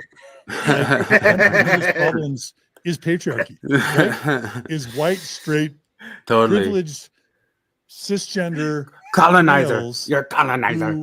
who You colonize all the time. also can be sometimes charismatic influences in the community, like dominating. He's like, That's what, Self-awareness like is my zero. face, my life, my body represents all that. So I realize I'm coming out of Mormonism harmed by the patriarchy, just disrespectful of the patriarchy, wanting to tear the patriarchy down. Tear down, and I man. represent it. Revolution. Wait, the revolution is against me. I'm white. I'm the colonizer. I'm straight. I'm privileged, and I'm a man. No matter what I do, I become the colonizer again. I'm in the new wave of Blue Church, and we're colonizers again. Whoa, that one's going to take It's like, 10 did years to every realize German first. did every German represent the Nazi regime? Like even the ones who hid Jews? Like how do you not like the identity shit here just collapses in like four fucking seconds if you think about it that way. Like if you're a stormtrooper that leaves the Empire and you destroy the next Death Star, like are you still a representative? I still represent the Empire. No. It's so funny that because we've always been here saying like actually in this area, John, we've always been on your side. You're allowed to have an opinion and be a person and have a podcast being a white patriarchal man. That's the things like I mean I'll never get the chance, but if I ever got the chance, like the question I would pose to John DeLynn is, should I hate that I'm a straight white male? Why or why not? Like I know you hate that you're a straight white male. Should I hate that I'm a straight white male? You need to think about or the am I context of the okay? history of the history of oppression. And I But hate this thing that that, irony, because You're supposed to there is say this idea of pass the mic, See, this is just like the same myth of like, hey, do you want to have coffee and go upstairs? Like this is a myth you're supposed to announce to be part of the blue church world. Just like Flip was talking about, like if he's gonna have to go be corporate or put on a game, if he's gonna go have to put on an interview. If you want to be part of blue church world, you have to say this the exact same way you're saying, well, you want to go for a cup of coffee when you're actually saying let's go up and fuck. This is actually saying yeah, I'm not going to do anything and change. I just want you to keep paying me for doing this stuff. And but I'm supposed to say this because it's. See, all these white men, these male feminists, and like white men who rail against the patriarchy and racism and shit like that. Do you think that if they like woke up tomorrow and magically they and all of like their life was transformed into a black man, do you think they'd be like, oh shit, now I lost my white privilege? Oh no. John Lynn would immediately cream in his black pants and be like, oh my God, oh, I'm such a victim now. Yeah. But this thing you mentioned earlier, though, because about, you know, like we're all Germans Nazis, like this is personal family history for me, you know, because like I used to joke, and I mean, it's not really a joke, but it's kind of true, but like it always felt awkward to me that all of my nearest blood relatives that fought in World War II all fought for Germany. But not one of them was a Nazi. Like, I mean, I named my son after my great uncle, who has like the craziest, saddest story ever. Is because you know my grandma and his family were born. Like my grandma's birth certificate says that she was born in Silesia Kingdom of Prussia. That's how fucking long ago it was. And they were German nationals, but they were ethnically Sorbian, which is a Western Slavic group that there's like 50,000 of them in the world, right? And like a lot of Germans after World War I, part of the family, like my grandma and my great uncle, immigrated to Brazil. And they were just kids. My grandma was 11 and my great uncle was 4, right? And so my great uncle was raised in Brazil. Like he spoke German and he spoke Portuguese. And like I've got a picture of him. Like he looks like Brazilian Tom Sawyer. He's got a rifle and he's seriously dressed like Tom Sawyer and he's in the fucking jungle. And he was a Brazilian bushman. And then when he turned 18, he and his buddy decided, like, we're going to make a bunch of money by hitching up on a steamship, on a cargo ship that's going around the world. Like, we're going to be on the crew and we'll make a big packet of money and we'll come back in many months and we'll have this big packet of money. And the ship was going from Rio all over the world. It was stopping in Hamburg and like Dubai and Tokyo and then going back to Rio. But they get to Hamburg and there's some kind of issue with the ship. And so the captain says, like, it's going to be a few weeks while we sort this out. You guys got to go inland and figure things out. So he's like, well, I'll go visit the family. It's the summer of 1939 when this happens. So he gets off the ship. He presents his documents. And he's an 18-year-old German national. So he is immediately conscripted. And in his journal, he writes about how he was standing in a uniform with a whole bunch of other young men while some fucking soldier, an officer, is telling him, from now on, you don't have your own thoughts. Your job is to do only what your Führer tells you to do. And he talks about how, like, I felt like a tiger that was chained up. I'm a Brazilian bush boy. I'm not a German soldier. But like, you know, he had the choice between that and prison, you know, and of course, like, he doesn't know anything. He's not political. He doesn't know anything about the whole situation. He's a fucking kid. And so, like, and also, like, you know, he doesn't have a crystal ball. He doesn't know what's going to happen. He was at 0 hour. He was part of the initial invasion of German soldiers into Poland. You know, and he writes in his would have journal, stood against Hitler in his yeah, place. exactly. Yeah. I want you to Like, know that. I would have gone to prison and faced a firing squad for treason. Because, you know, like, as far as they know, they're all going to be home for Christmas. All they got to do is beat some Poles up, and they'll be okay. You know, and he writes, like, in his journal, and like, it always brings tears to my eyes when I read it or think about it or even say it, where he writes, where he's like, he says something about, surely the champagne was flowing in the rooms where these plans were hatched. But now it was the blood of young German and Polish boys calling out for their mothers. And he was there, right? He spends 6 fucking years on the Russian front. His brother is killed on the Russian front. At the end of the war, he's captured by the Soviets. He spends 5 years in a Soviet labor camp where many people didn't survive. And then he's repatriated to East Germany. And then, like, so my grandma changed his diapers as, you know, because my grandma was 7 years older than him. They didn't see each other for 53 years. They were only able to reunite in 1992 after the wall fell, you know? And like, and so like, yeah, like, and I've got a picture of him in his Wehrmacht outfit, you know, in the German army, you know, and like, to the average idiot, it's like, oh, he's a Nazi. It's like, no, he wasn't. He was just a kid who got sucked up into this machine that, like, he had no choice of knowledge of. After all that, he lived in East Berlin. He was in East Germany, you know? But like he was in East Germany. He was trapped behind the wall. He wasn't allowed to leave, you know? That's like, not much of an improvement from the Soviet labor stuff. camp. No. Yeah. You know, like, because my mom remembers as a little girl, she remembers watching my grandma pack up huge cases filled with cartons of cigarettes that they would send back to Germany after the war. And it was because cigarettes were worth more than cash on the black market. And so, like, because they were in Brazil where tobacco cost nothing. And so they would ship cartons of cigarettes to the family in Germany so they could buy food. Jesus. You know? But, like, yeah. And, like, you know, when I went to Brazil, because, like, my mom always knew that I was into World War II. I was very into World War II. And when I went to Brazil for the first time when I was 16, before we went, my mom said, like, you know, I know you like talking about World War II. Do not mention the war to grandma. She does not want to talk about it. She hates Hitler. She hates the Nazis, and the Americans just scored again. You know, like the way my grandma sees it is like Hitler destroyed her family. Hitler killed her brother. Like, the village where my grandma was born is basically gone now because they got tired of it being rolled over by Nazis and then by Soviets, you know?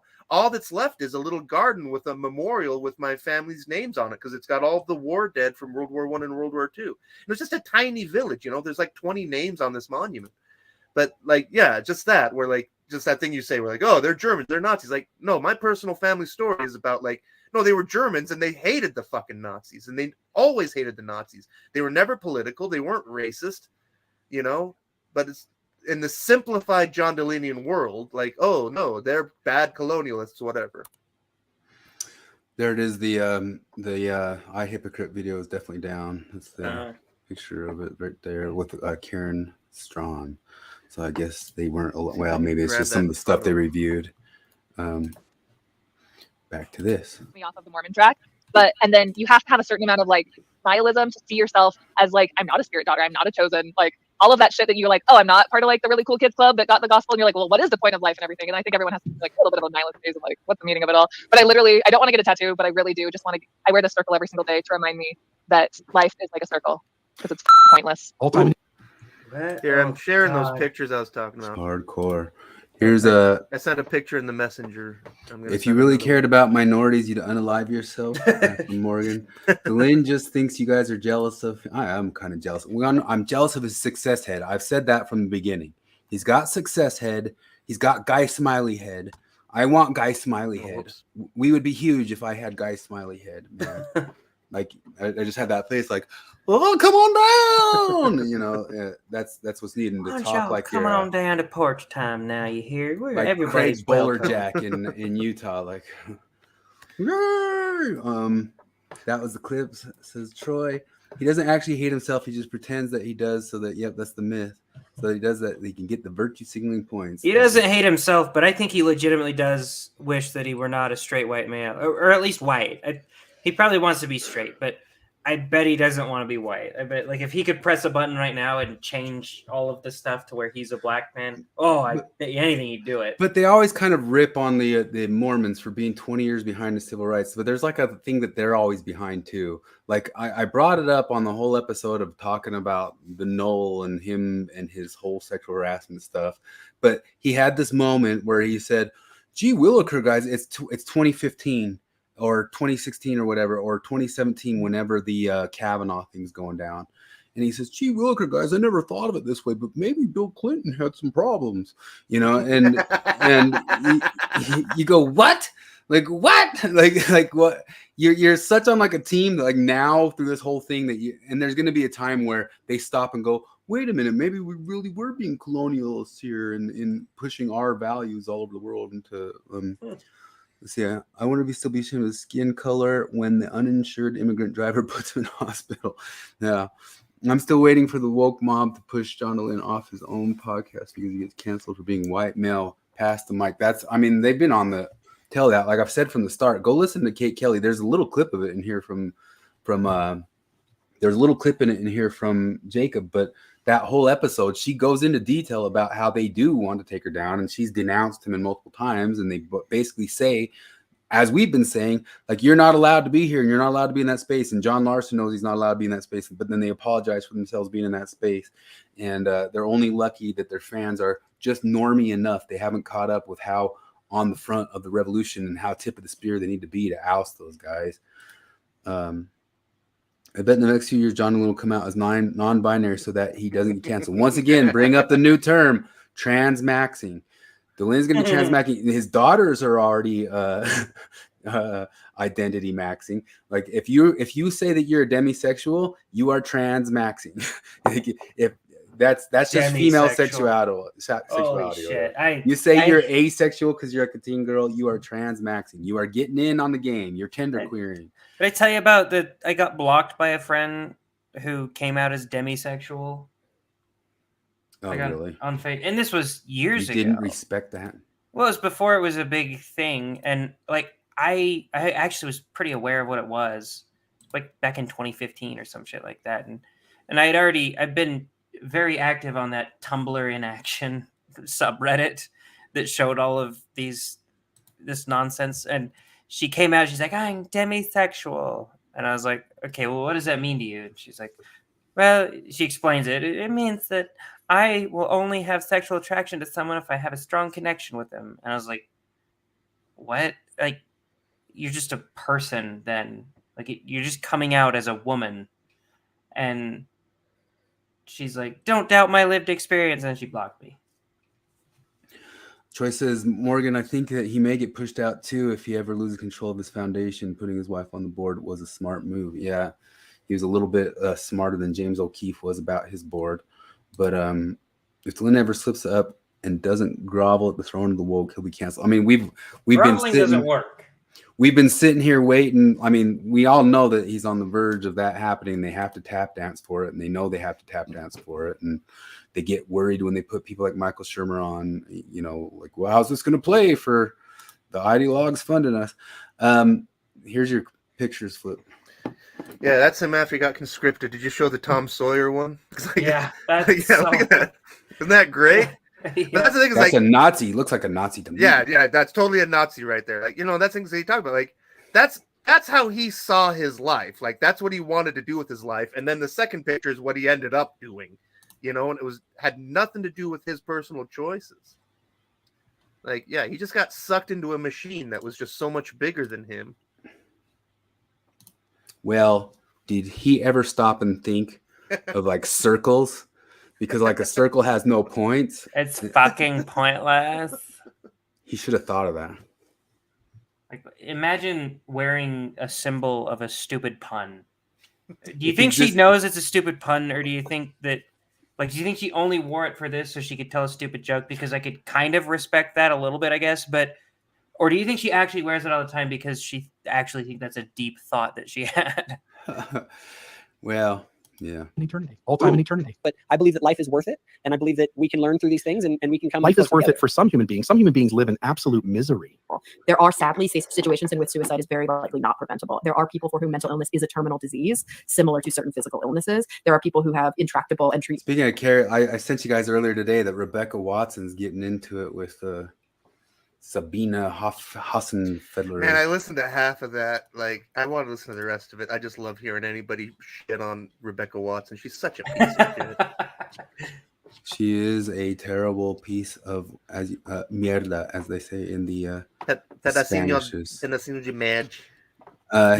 Here it is right here. I won't play the whole thing, but this lady here, Peak Trans, she's talking about Rebecca Watson, the elevator gate person, the one who helped blow up the entirety of the new atheism movement and all that stuff. And here she is, just getting everything wrong about trans, even though she's Skeptic's Guide to the Universe. And the reason I thought about it is because Cara Santa Maria, right there, the one who was on Mormon Stories, is who replaced her on Skeptic's Guide.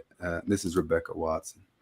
And here she is, just giving out disinformation, malinformation. Have you guys heard all like what the anti-information, what the definition of all those different misinformation? I read it one time, really wonder, like- and I never want. And it's crazy to me that some people seem to keep these definitions at least somewhat straight in their head, or at least they know which one is more intense. Because I've seen some people stop and correct themselves when they say he's spreading disinformation. No, not disinformation, misinformation. And I'm like, wait, is that more intense than disinformation?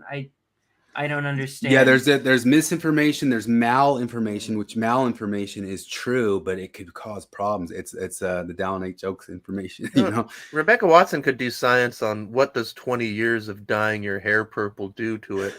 She must have the most brittle hair. So we brought her up before on that autism episode, which is a really good episode. She's And great. she also, I love her because she's like this like super dry German theoretical physicist.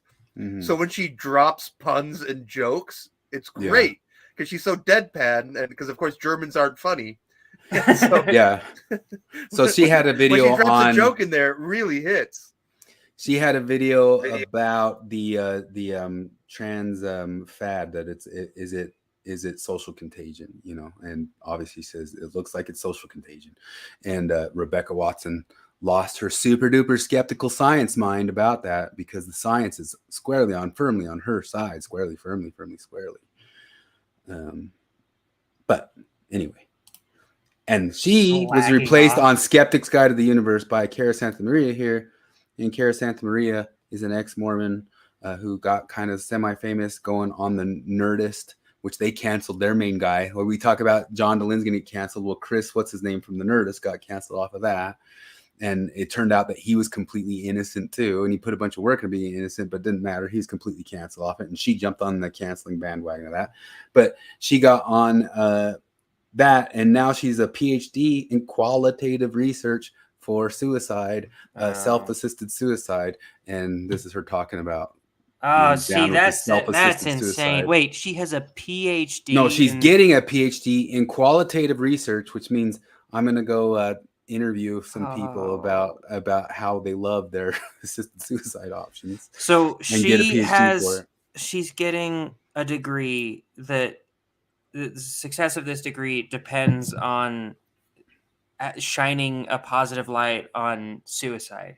Yeah, it's basically just going to be that's hagiography of people who are down with assisted suicide, man. I keep trying to bring this up like with other people, and I don't know how to bring it up, that like a physician assisted suicide is going to be like the next thing, and it's going to be because I mean it's here right now, but it's going to be like it's going to become a mainstream thing. You're going to see people announcing on Facebook like we actually saw like the thing that Jonathan sent, like the trans woman saying, I'm seriously considering physician assisted suicide. And you're not only going to see that, but you're going to see people. The woke response to that isn't don't do it, you have so much to live for. The woke response to that is don't doubt her lived experiences. And if your truth is to commit physician assisted suicide, not only am I going to be supportive of that, I'm going to shout down and delete comments of anyone who tries to talk you out of it. Yeah, so she was made famous by the Nerdist. This thing here, Chris Hardwick. If you remember him, he was on MTV. He was that announcer with Jenny McCarthy for, and then he was on the Talking Dead, the post Walking Dead show that made that all popular. Just kind of this talking head announcer guy. And he had a whole podcast network, which for a moment, like the major podcast networks were Mark Maron, Adam Carolla, and Nerdist. Like they were dominating. Those three were everything. And he got completely canceled off of it. And Cara Santa Maria was right there in all that, canceling him. And it was just like all those other different cases where it came out that he did nothing wrong. It was a scorned ex-girlfriend, and he had receipts. But it didn't matter. It's all done. He lost the whole thing. You don't see his face. It didn't matter. It didn't matter. Yeah. Part of the crazy, like Gian Gomeshi. I mean, it's exact same thing as Gian Gomeshi. Because like he got removed from the NBC Talking Dead. They canceled all that. I read the judge's summary of the Jian Ghomeshi case, and it's totally damning. But he doesn't get his career back, or his reputation, or his money, or anything. So his ex-girlfriend said he sexually and emotionally abused her, but he, after a while, released a bunch of text messages that, you know, just like all that same stuff. It was, she obviously was threatening him to do that stuff. Like, I'm going to say this stuff about you, you know, after they'd split up and all this sorts of stuff. And it was complete, like, that's one to look into, just like John Gomesi, of like somebody whose entire career from the overexuberance of the Me Too movement just got blown out of the water, and it's all bullcrap. Well, the crazy part about one of the her whole accusers belief, is a captain in the Royal Canadian Air Force. She didn't lose her job. Yeah, she suffered no blowback, no personal suffering whatsoever for destroying a man's life because he didn't want to date her. yeah. The dumbest thing about the whole believe all women thing is that they'll bring up these statistics of, you know, how few people are falsely accused, and they I don't first off, I don't believe their statistics, Yeah. but second, like, do you not think that might skew a little bit differently in situations where massive amounts of money and fame are involved? Are you fucking Yeah. kidding me? Do you know what people will do, and have done for fame and money? You don't think a woman might falsely accuse a man, especially in an environment as insane and inflammatory as post Me Too America? You don't think a woman might frame a man for something that he didn't do for a little bit of fame and a little bit of money? Like, that was one of the craziest things to me. Is I think Sam Harris said, when talking about the Christine Blasey Ford thing, he said, "Why would she lie about this?" Yeah. Oh, everybody's like, why? You're actually stupid, aren't you? Well, no. So I mean, for a long while, it's- one of the it's- biggest it's lies. Feminism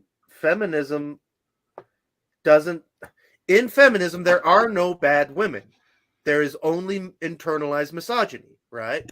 Like, women can't actually abuse men in the feminist paradigm. That's how they think about this.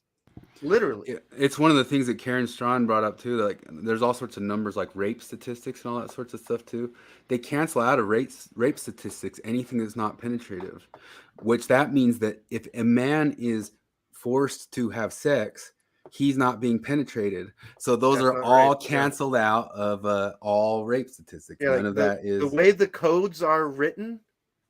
Like, you have to put something inside another person. So, as like they call it, forced envelopment, there's no law against that. You know, and also, I mean, like, that's things like, what is the law against the one being perpetrated has to be put into. So if a cheating on man your is being husband- forced to do sexual things, if Yeah. he's not being penetrated, it doesn't count as rape. But also, I mean, like, because that's the thing I always bring up with feminists, and I just get blocked and they call me a monster. But, like, because it happens all the time. Paternity fraud.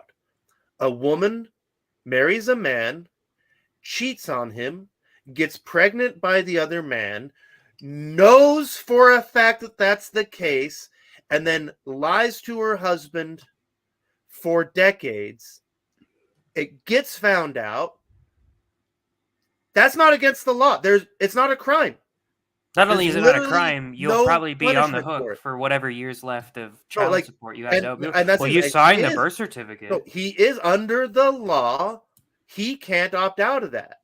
Even if you find out, like, nope, that's your kid. You're married to her. That kid came out of her. So therefore, that is your child and you're on the hook. Like, this happens. And it happens a lot more than people think it happens. I even got into this fight with a guy about this very thing, about paternity fraud. He's like, oh, how much does that happen? Or like, I mean, because like, it's the thing I always ask people is like, what is the punishment for lying about your birth control status? Oh, that's right, there is none. Right?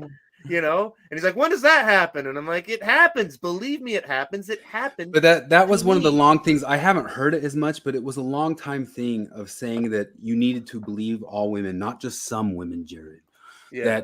That why would they lie about the stuff that statistically, like, only like 1 or 2 or 3 or 4% of any sort of claims get proven to be but then you go, you stop and say, wait a second here, that same percentage is all that ever gets convicted too.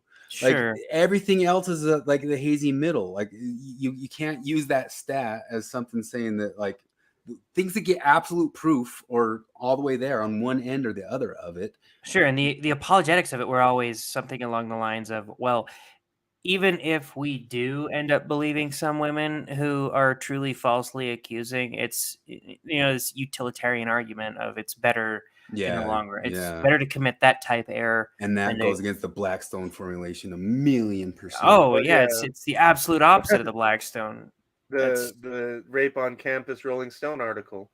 Like after it came out that the accuser lied and the journalist did exactly zero journalism, zero investigation, like 5 minutes of investigation would have ripped the pants off of that claim.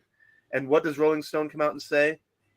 Well, this kind of thing does happen, so it's okay that we fucking lied about it and tried to destroy a bunch of innocent men's lives forever with this lie. Man, I just saw on a fucking anti-Scientology group, somebody posted a meme of Brock Turner, the Stanford swimmer. That's a whole different thing. And I almost commented, and then I'm like, I just don't even. I've lost a day on that one before. But the like, Brock Turner thing, we won't go into it, but it is not the way the media portrayed it. Not at all. And like, it's not like we're making shit up. Anybody, like, the fucking trial is a public record. Anybody can go look. That chick fucking lied. Yeah, it was consensual. They worked together. They had been around each other. They'd done stuff. It's not this thing that they did. But we won't. The part that never came out in the news was the part where she lied to her boyfriend. She didn't want her boyfriend to know. She blew off her boyfriend to go to the frat house party. She went to a frat house party, and they were seen dancing and kissing and making out the whole entire night before. And then when they were going along, the accusation of rape, like, I mean, Devin Tracy covered this excellently, but like, what was her testimony about the rape? Nothing. Literally nothing. Nothing. I don't remember. What did she say at Trail? I don't know. I don't know. I don't remember. I don't know. I don't remember. I don't know. I don't remember. The accusation of rape came from the fucking nurses at the hospital. They just they told her, oh, you got raped. And she went, okay.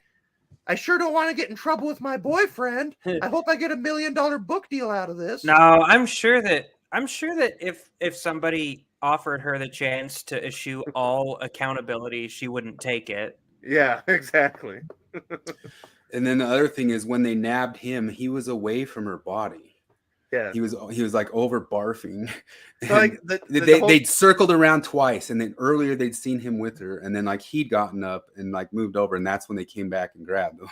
Like it wasn't the whole like thing. Like Devin Tracy really nails down, because like in the media it was like he raped her behind a dumpster. Like, no, he fingered her against a tree. And there was a dumpster like 30 and they'd been making out away. And dancing all night, as witnessed by many people at a party. Like, she left consensually to go to his place, presumably for sex. Like, the whole thing is like, and that poor kid just got absolutely railroaded by a system that wanted the story. Like, they needed this case. That's what's happening all the time. There's always needing a story. We want the story. So to link it back to Nazis. It's like the Reichstag fire. The Nazis invented the Reichstag fire actually happened, but like they created the story about how it was evil Jews that did it. When no, they set a kid up. They set up a retarded kid literally to do this. And it was all, it's, I guess, a psyop is what you call it. But that's what they did. Like, they needed this kid so they can say, oh, look, this happens all the time. Like, no, it didn't even happen in this case. Wow. One of the developers of the game series Dying Light was canceled for false sexual Americans are beating up on Mexicans. Colonialism. It's an international situation. Tell them to stop colonializing. One of the developers of the game series Dying Light was canceled for false sexual allegations, and he recently won a major lawsuit against his accusers. He'll never see a dime from them, but they had to issue a public apology, and he'll hopefully at least get to work again. Yeah, how much has he lost in the interim? Yeah. And I hope he gets to work again. And there's so many times with these things, like if people like want to GoFundMe, like the thing of that guy who's getting indicted now for killing that dude on the subway, I guess they're letting that one go through. But for a couple of years, they wouldn't let people, if they were accused in the media, they weren't allowed to crowdfund any sort of help. They get kicked off all that stuff. Chris Avalon was his name. I don't remember how much he won in the lawsuit. There was another game developer who committed suicide over some sexual allegations too. Let's go back to this. Resistant mental illnesses who are of sound mind and who have capacity, who ultimately make that decision for themselves. I'm not saying that I think it's the right decision. I'm not saying I think it's a good decision, but I do honor and respect that it was their decision. And I do think that part of the conversation is not often had enough. That So Mary Hanks has been on about this too. She was just on Aaron McIntyre today. I recommend that one. But she's also talking about how they will commodify baby making. Us rich people can dump this off to the immigrants just like everything else, but they're going to commodify if they're able to put them in incubation things. But watch out for when they start really commodifying the suicide thing. Like watch out. And not only does it double plays, like the trans stuff and the suicide thing double plays into their Malthusian view of the world and money making. It's like double win, man. Like we get the money and we get less people from this stuff. Consenting adults who have done everything and tried everything and still ultimately came to a decision for themselves, that there should be more of a conversation about respecting those decisions. And this obviously comes on the tails of me. When she starts calling herself PhD and starts making the rounds, that'll be fake. Who advocate for medical aid in dying. So in certain states, 11 or is it 18? Ooh, gosh, I need to look back at my lit review on my dissertation. I think it's 10 states and 1 jurisdiction, so 11, because DC also has legalized it. In America, individuals can choose I gave some medical false aid information. For some reason, I thought it was Anthony Miller who brought her on the thing. I think I've said that wrong in the past. That some guy named Jerry Johnson. Dying if they are certified. When it comes to our predetermined number of years, I sometimes feel like I'm past my expiration date. No. I do feel that way, like today. It's like Kolchak. Carl Kolchak says in the first Night Stalker movie, he says, I become extinct in my own lifetime. Politics are all we have. Politics are all we have. Politics are all we have. And if the kingdom of God is supposed to be a good thing, why put it off for the next life? Why can't we use political action now? But the left as an ideology is the place you actually find the blessed are the least among you, for they will inherit the kingdom of God. And as I walked into the department today, I said, this feels full circle because it is through their videos where I used to be a very conservative Mormon girl, but it was through their videos that my leftism first started. Liberals are not far enough left with enough revolutionary long-term mindsets. So with the internet, can you imagine an intelligent person of color ever deciding to join Mormonism? Like, isn't that like I don't want to be mean or insulting, but isn't that story in and of itself kind of mind-blowing? That's like some serious internalized hatred, self-hatred, because like, how in the world can Mormonism not be racist? Like, I'm racist. Is that many Black people do? He has like a very English vernacular. He doesn't have like a Black dialect, so he speaks like a proper white person raised in Utah. So he's the perfect figure for Mormonism. Proper white. Basically, like he's like the arbiter too of what proper white people and proper Black people talk like. So that's the one where they went and did the apology, but he did it on his teeny tiny channel type thing. I wanted to. I won't do a ton of time on this, but on Zelf on the Shelf, he had this thing about the Matrix. It's real, but not like that. And the reason why, what this all is as I've been on about forever, is all of the mysticism that they start getting into is the same Neoplatonism that I've been on about and that sort of stuff. Like Neoplatonism, the Matrix is Plato. It's Plato's cave. It's all this sort of stuff. And then he starts saying all this stuff. Like I pulled up that Alan Moore clip of Alan Moore talking about the weird thought stuff. And then later he starts talking about words are casting spells and words change the underlying thing. We got into it. We did an episode forever ago. It has like Marcuse's face talking about magic words. And then I've talked about the show Arrival all the time, that the way they think words are these magic things. And here he is just kind of saying it out loud. Everyone knows this at this point, but like spelling is to cast a spell. The spell books of the old magicians were called grimoires, which is connected to the root word for grammar. It's language is magic. It's these conceptual symbols that only exist in imagination. But I'm the crazy one for saying that people believe this. I want to say, like, show your nipples or wear a shirt. Pick a lane. Pick a lane. You can't have both, but I guess you can. Yeah. So he pontificated forever because he kind of went into that stuff that I said that happened in Arrival, and I said other stuff that words are magic that comes from all those humanities people and every sort of humanities person. Even I guarantee Maclellan at some level starts believing it, that these constructs and these words and constructs and these philosophical things and these Marcusian things, that if we construct enough, it's the reverse praxis of Marx, that if we put the constructs are what make the people. So if we reverse the constructs, the people will change with it magically, and the ideas under the constructs will change to the constructs, so that we are casting spells, we are changing things with our words, we are saying abracadabra and making the world different, making multidimensional men, and changing the genes of the people. This is what James Lindsay's been on about. He was on with Peterson and Ben Shapiro this week, and he reeled it in with him. He's usually like zip zip zip, but with both of them he's kind of just real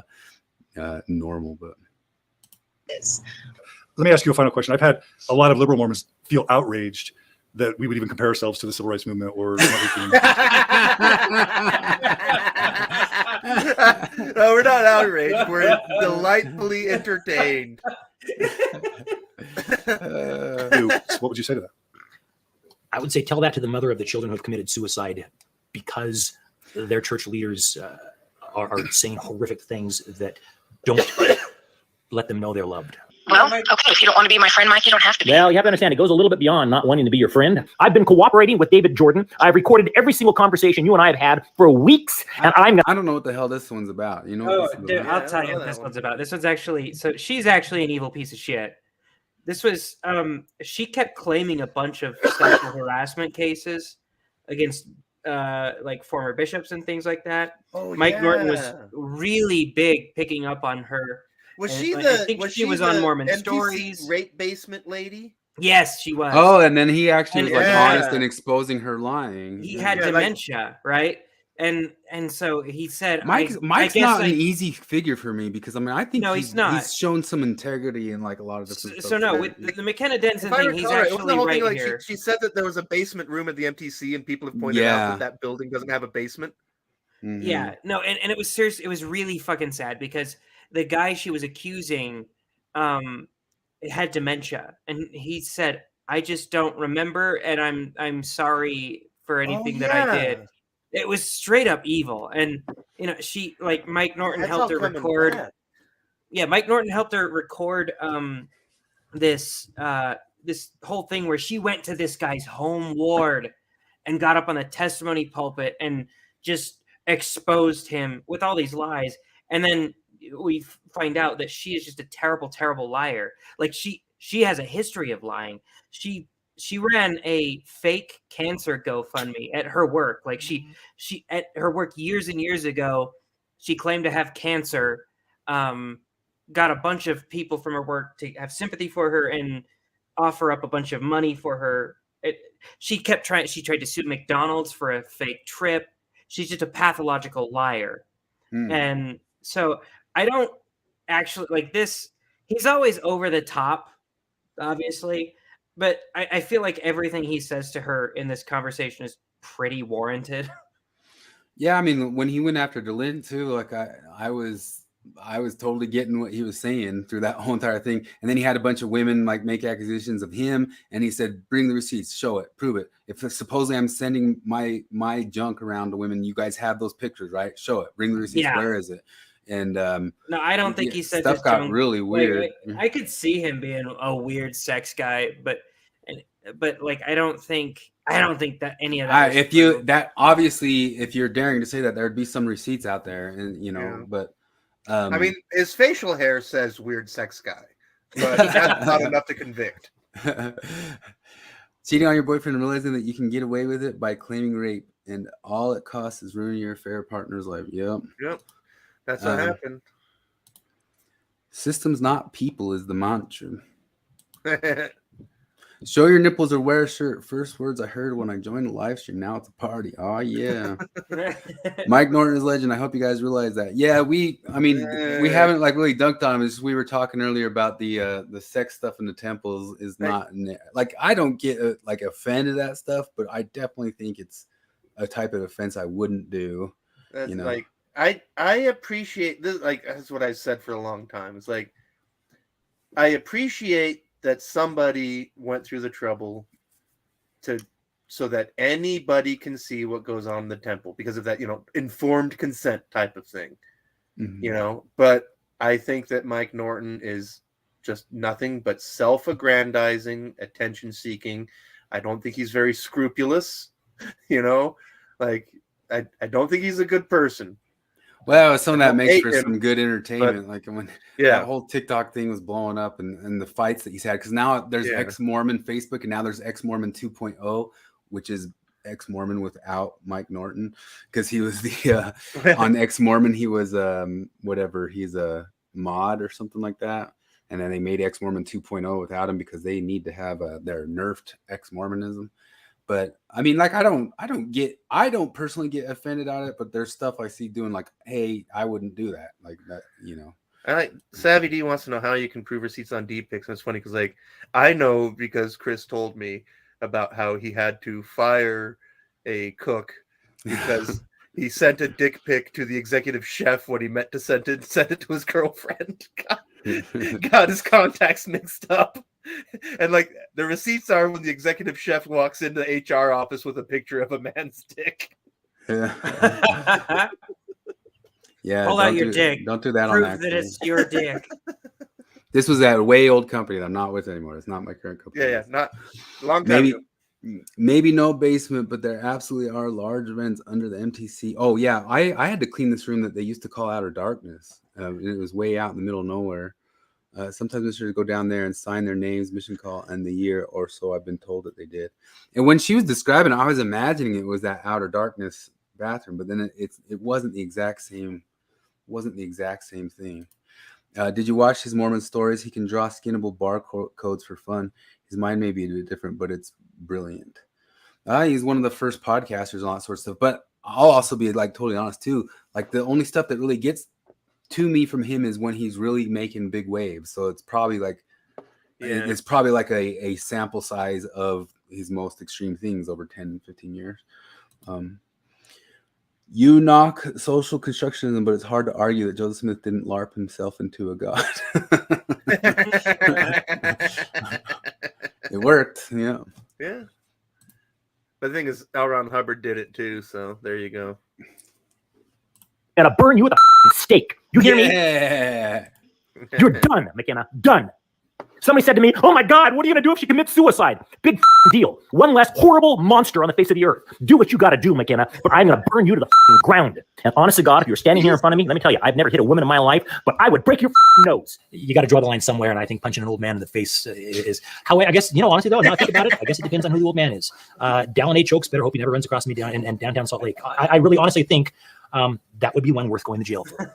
If I saw that man on the streets of Salt Lake. That would be an interesting headline, I gotta say. Yeah, it would be difficult to refrain from clocking him. I get a sense that you would say that you've sacrificed a lot to do what you do, that it takes different approaches to reach different people. Different I reach strokes, people in my different way, you reach people your way. Yeah. Right? Yeah. Yeah. Another thing, and we can, I don't know if you guys were planning to go into this or not, but another thing that really helped me were, if I can be honest, were drugs. The last thing, would you mind if we went into? Should we talk about sweet drugs? Drugs are one of my favorite things. Mine too. And so whether it's cannabis or MDMA or LSD or mushrooms, ketamine, just in the last year or two has become really big here in Utah. It offers the same sort of benefit. The spiritual experiences that I had in Mormonism. So this is some of the stuff that it's like, it's 100% your morality if this is or yeah, and like this stuff might is, I mean, it totally just depends on, but I also would always be careful of like, kind of talking about that stuff like it's some sort of answer to stuff. But. Yeah. It might be an answer. It's not the answer. But I also would never be the type of people that these are and saying, you're being dangerous and you're causing harm and you should be dead on the internet because you're dangerous and you're causing harm.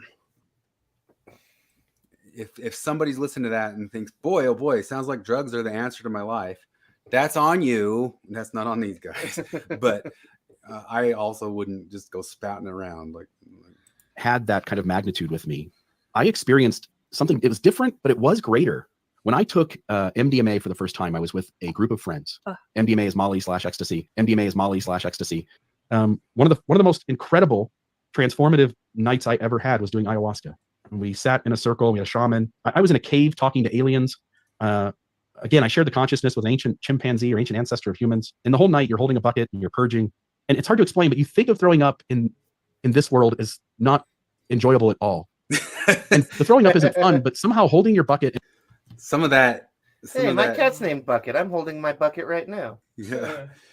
And purging the things that needed to come out. Because as you're throwing up, you just recognize that it's symbolic of real things that you're storing inside you that need to come out. And I actually really enjoyed holding that bucket and purging all evening. Yeah, I think for so many. Have you ever had a night like that with your bucket, Flip? You know what she does at night? She hunts me. I come back from the bathroom and she fucking attacks my ankles. I've got scabs. Bucket. Another red card. That's 3 red cards already. Sorry. Of our audience, there are people who really want to get closer to nature. There are especially women who are so curious about this world. It's a little overwhelming at first when you're first leaving high demand religion. When she's talking, there's a part of me that's like, yeah. She looks maybe like I a should- character on Kimmy Schmidt. The shaman would play this gorgeous music, and he had 2 helpers with him. If that shaman, I mean, for my first time, I'm gonna cancel some whitey. If that's whitey, if there's some like hipster dude running around calling himself a shaman, I'm canceling you. I wouldn't do it to John DeLynn, but I'll do it to you, weird guy who calls himself a shaman who just runs around and with a man bun and He would play guitar, and they would sing songs, and it was the most multi-dimensional music you could imagine. It was, I can't even explain. Saying I love you is not to say I want to hear from you. That's it's the guy that John Belushi broke the guitar of at the party. And it was not any songs that existed. They wrote their own music, and some of the songs would call you to purge, and it would purge. Called to purge my guts because I'm loaded on some drugs. It's just monumental for me. That night did more for my ability to, I don't know how to explain it. My wife recently bought a tarot deck, and she has been researching how to be a tarot reader. We had access to water, so we could. Is this a trampoline story? I won't share the ending. No, that's okay. This is not the trampoline story. The trampoline story happened about 3 weeks later. We did it a second time. Okay. And the 6 of us took it. Mormonism likes to use that idea that there's this mighty change. When we took MDMA, we had a mighty change. I actually spoke at a youth event for like ex-Mormon teens back in the summer, and I talked about my favorite things, which is dogma and free will. And it's a dangerous territory, especially to get into with teenagers, but it's fun because it just is about like explore ideas that you've never thought about before. Me, and I'm just super happy to do another giveaway where everyone who signs up will be getting free vibrators and gift cards. Free vibrators and gift cards. Okay, I'm so bad. Sexuality. What have you guys Did she learned? not have? Did she not have vibrators as a Mormon? Did she think that was off the table? Because she talks about dildos pretty frequently. She's like, I'm so glad I can have vibrators now. Like that was always okay. That was always an option. Let's see, what are people saying about this stuff? One time I actually sent a pic of my dick to my friend instead of to Jared Awkward. Your wife's got to stop sending dick pics around. She's pretty good at taking dick pics. Jesus,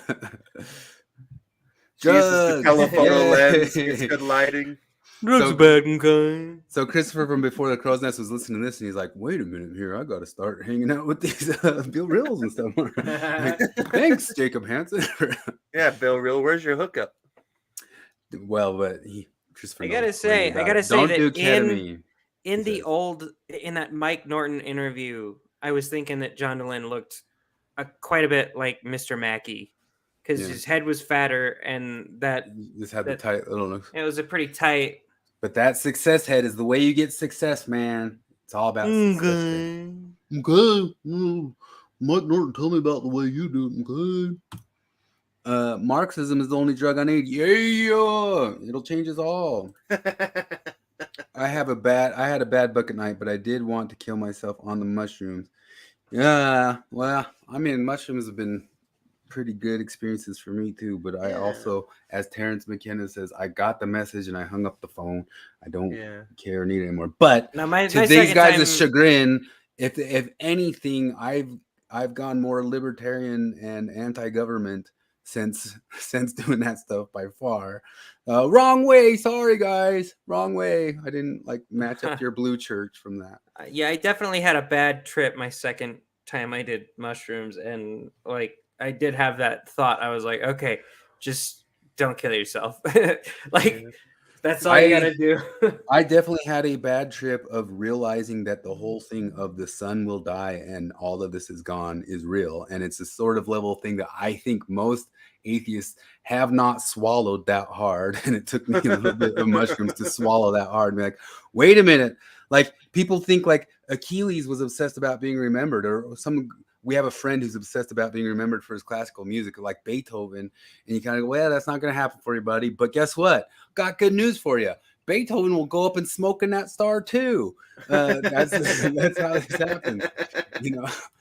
But yeah, that whole swallowing that down was like not fun, because it's not your weird Tinkerbell nihilism that said, like, you know, the universe blows up and we all turn into stardust and prance around the heavens. Yeah, what's the consolation there of being stardust? It's like the people who are really excited about being trees in some point. Because they think once we're stardust, we get reunited with the one of the Platonist universe, and that returning to the oneness, we all, I guess it's just eternal sex feeling. The soccer game has been stopped according to CONCACAF protocol for discriminatory chanting. The whole thing, you guys got to be watching. This is a classic USA-Mexico match. There's been 2 red cards each way. Like, it's totally chippy. The Americans are winning 3-0. Like, and it's all going to shit. But apparently there's discriminatory chanting. And it's funny because, like, apparently this has brought the Mexicans and Americans together. They're gathering around and calmly talking to each other. Whereas just moments ago, they were throwing punches and everything was going to shit. What a world. But, like, I've got the volume off, and now I want to know, like, who was doing the discriminatory chanting? I wonder. Because what if it was the Mexicans? It's gonna be not a true thing. Yeah. The game's in Las Vegas, so it's not like it's like a super. I don't know. I mean, Las Vegas is a pretty, liberal town. Anyway, maybe you took too much. Yeah, I wonder what people like Bill will think of my Drugs and Visions books if they read it. Didn't you go meet Bill and talk with him a little bit? I thought maybe you guys were going to talk about that more. Sir Stoner is reading Christopher's book. You haven't released your new book yet, right? He's got a new book called so many books. They were definitely off the table, weren't on the opposite. Those guys are talking with each other. Let's see. To be fair, I think some Mormons thought vibrators weren't allowed. Yeah, that's probably true. That's one of those things, because, like, when I left the church, masturbation was definitely off the table. That was in trouble. You had to talk to your bishop about masturbation. But I've learned from Quaker and Midnight Mormons, they don't ask anymore. That's the guy, the bishop. If you feel like you've got an issue, you can talk to your bishop about it, but your bishop doesn't ask anymore. The bishop, who is an active non-literal belief bishop guy on the Delin thing today, was talking about how through his whole life they just kept saying, "Oh, it's not a big deal. No hay problema. Álale, hey." Let's see. I'm forever blowing bubbles. Jercastes? Have they turned? Is there a Spanglish for that? Jercate. Well, there's this thing in Mexican Spanish called arburlear, which it's kind of hard to describe, but since all the words are like consonant vowel, consonant vowel, consonant vowel, there's a way to really mess with language, like really bad. Like to put it like a simple one to describe to people is like me costó más. It's all the same letters. If it's said in like one thing, like me costó más, that costed me more. But then you say it just a little bit, me costó más. And if you write it, something it's like you eat boogers. But there's a million of those. And they'll put them all over the place and stuff. And it's like, or it'll be kind of like close to stuff. There's that lady in that works at that Mexico City flea market, and she's the queen of it. And you can find videos of her. Do you remember her name? I can't remember her name. I think it's just La Reina de Abrulear or whatever. it's one of the reasons a lot of Spanish speakers hate the Mexicans, because the Mexicans are all kings of it. It's kind of like a little bit of like, if you think of like almost a New York accent, a little bit of a Mexico City accent is being just, you live doing that stuff and you do it so much, it's almost kind of like too naughty, too much. They're too roughnecky talking this way. And yeah, it's halal. It kind of reminds me of my dad, because my dad was always, my dad's favorite kind of music was Dixieland jazz, like Jelly Roll Morton, right? And like when I was a kid, I was like, oh, Jelly Roll Morton, that's a funny name. Jelly Roll is a euphemism for vagina. Right? But that's the other thing, is like all those songs, like, because like if you listen to those old jazz songs, they're always talking about banging the gong. And that's the euphemism for smoking opium. And that's things like, because like for us, it's all like quaint old timey jazz, but it's all double entendre for sex and drugs, literally. But to us, it sounds all quaint and like, oh, that's funny. It's old timey. But like, no, it was hardcore shit. Well, the word jazz is the word that refers to that. But yeah, I had some greenie companions who would do it on accident because they'd say, so the word like with me is conmigo, like with me, migo. But the word I or me is just like yo. It's like, so I had a companion who, we went to like a door and we met some people and I was brand new in the area and he said, is he new? He's like, yeah, he's with me now. And he goes, sí, él es coño. And CONYO is pussy, Yeah. And so it's conmigo, not coño, CONYO, but that sounded like coño. He goes, él es coño, and he said the wrong to be. He said es coño instead of está coño. Hi, we're representatives of Jesus Christ. He's Elder Hannah, or like, no, I'm Elder Johnson, and he's vagina. Yeah, he's a pussy. Yeah, doble sentido. Yeah, but it's crazy. Like, look up the arbur leal in Mexico, because like they get insane with it. But yeah, it's halarse. That's why I said halale, and but and that's what I guess if you go in for a bishop's interview nowadays, it's like, oh, halale está bien. Okay. According to that non-literal believing bishop. Having left the church and been experimenting in your 20s and maybe early 30s. You don't have to subscribe to the traditional models of like religious monogamy. Under the queer polygamy model, plural marriage may include multi-gendered partnerships, such as sealings among sister wives that may or may not allow sexual relations between them. If a man is married to two women and the women are bisexual, they may choose to be sealed to each other and have a romantic and sexual. Man, I got so mixed up with all the different Ostlers, because like a couple Ostlers are like super pushing I know, like Mormon queer theology, and then the David Ostler is the guy that Jacob had on to take on Dan Maclellan and Dan Maclellan's queering of the Bible. Yeah, that one confused me because all of the Ostlers I've interacted with are fucking insane. Yeah. So I think it's interesting. I mentioned it last week, but like watch it again. Watch David Ostler's take down of Dan Maclellan. I guess Dan Maclellan did another long podcast about it, talking about the way the Jews viewed sex has nothing to do with today. And Dan Ostler contesting, just saying every single thing you said there is contestable by scholars all the way down. Stop pushing it like it's the scholarly consensus. Let's see what you got here, Flip. La Reina de Albur. Let's see if I can, because these are even hard to hear listening to them. Because my Spanish. No, because there's going to be a bunch of slang mixed in with it too. That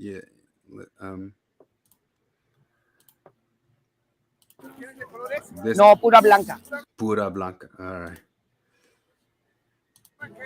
Lo primero que dicen a las mujeres es, ustedes no pueden alburear porque no tienen un pene. Because you guys can't do it because you don't have a dick. Pero tenemos 10 dedos, ¿a poco se los comen todos juntos? Comen más. You guys can't do it because you don't have a dick, but we have 10 fingers. Don't tell me you can't eat it all together. There's probably like a double meaning. Everything is double. Everything she says is double meaning, right? ¿Qué talla?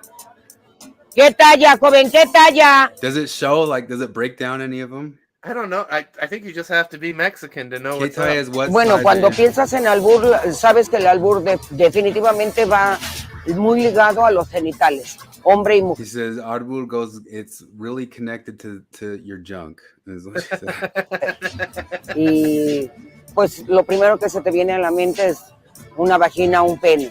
So the first thing that comes to your mind, no matter what, is a vagina or a penis. That's just all it is. That's just how you got to think. It's basically that thinking like a toxic 13-year-old masculinity boy coming out of yeah. this little Mexican lady. Yeah. Sinónimos conocemos del pene? She's not really showing any of it off though here. ¿Cuántos sinónimos conocemos de la vulva? She's just talking about like how many synonyms do we have for the dick? How many synonyms do we have for the vulva? Piensan que alburear es conjugar pocos verbos, meter, sacar y chingar. She says it's conjugate little verbs and stick in there chingar and yeah. Y no es cierto. Tienes que tener mucha creatividad You have to have para much poder creativity. disfrazar las palabras. That is one of the most useful words with Mexicans, you know, because because sometimes, you know, in my business in Utah trying to sell booze, and we get Mexican visitors and they're confused about the laws, and I just say las reglas aquí están chingadas. And they love that's right. What size is? But I mean, maybe it is because usually like you think the word talla definitely means clothing. But I mean, yeah, you're right. What do you mean? Like, how big's your dick? Yeah, you're right. Yeah, 100%. It flew over my gringo head. Let's see here.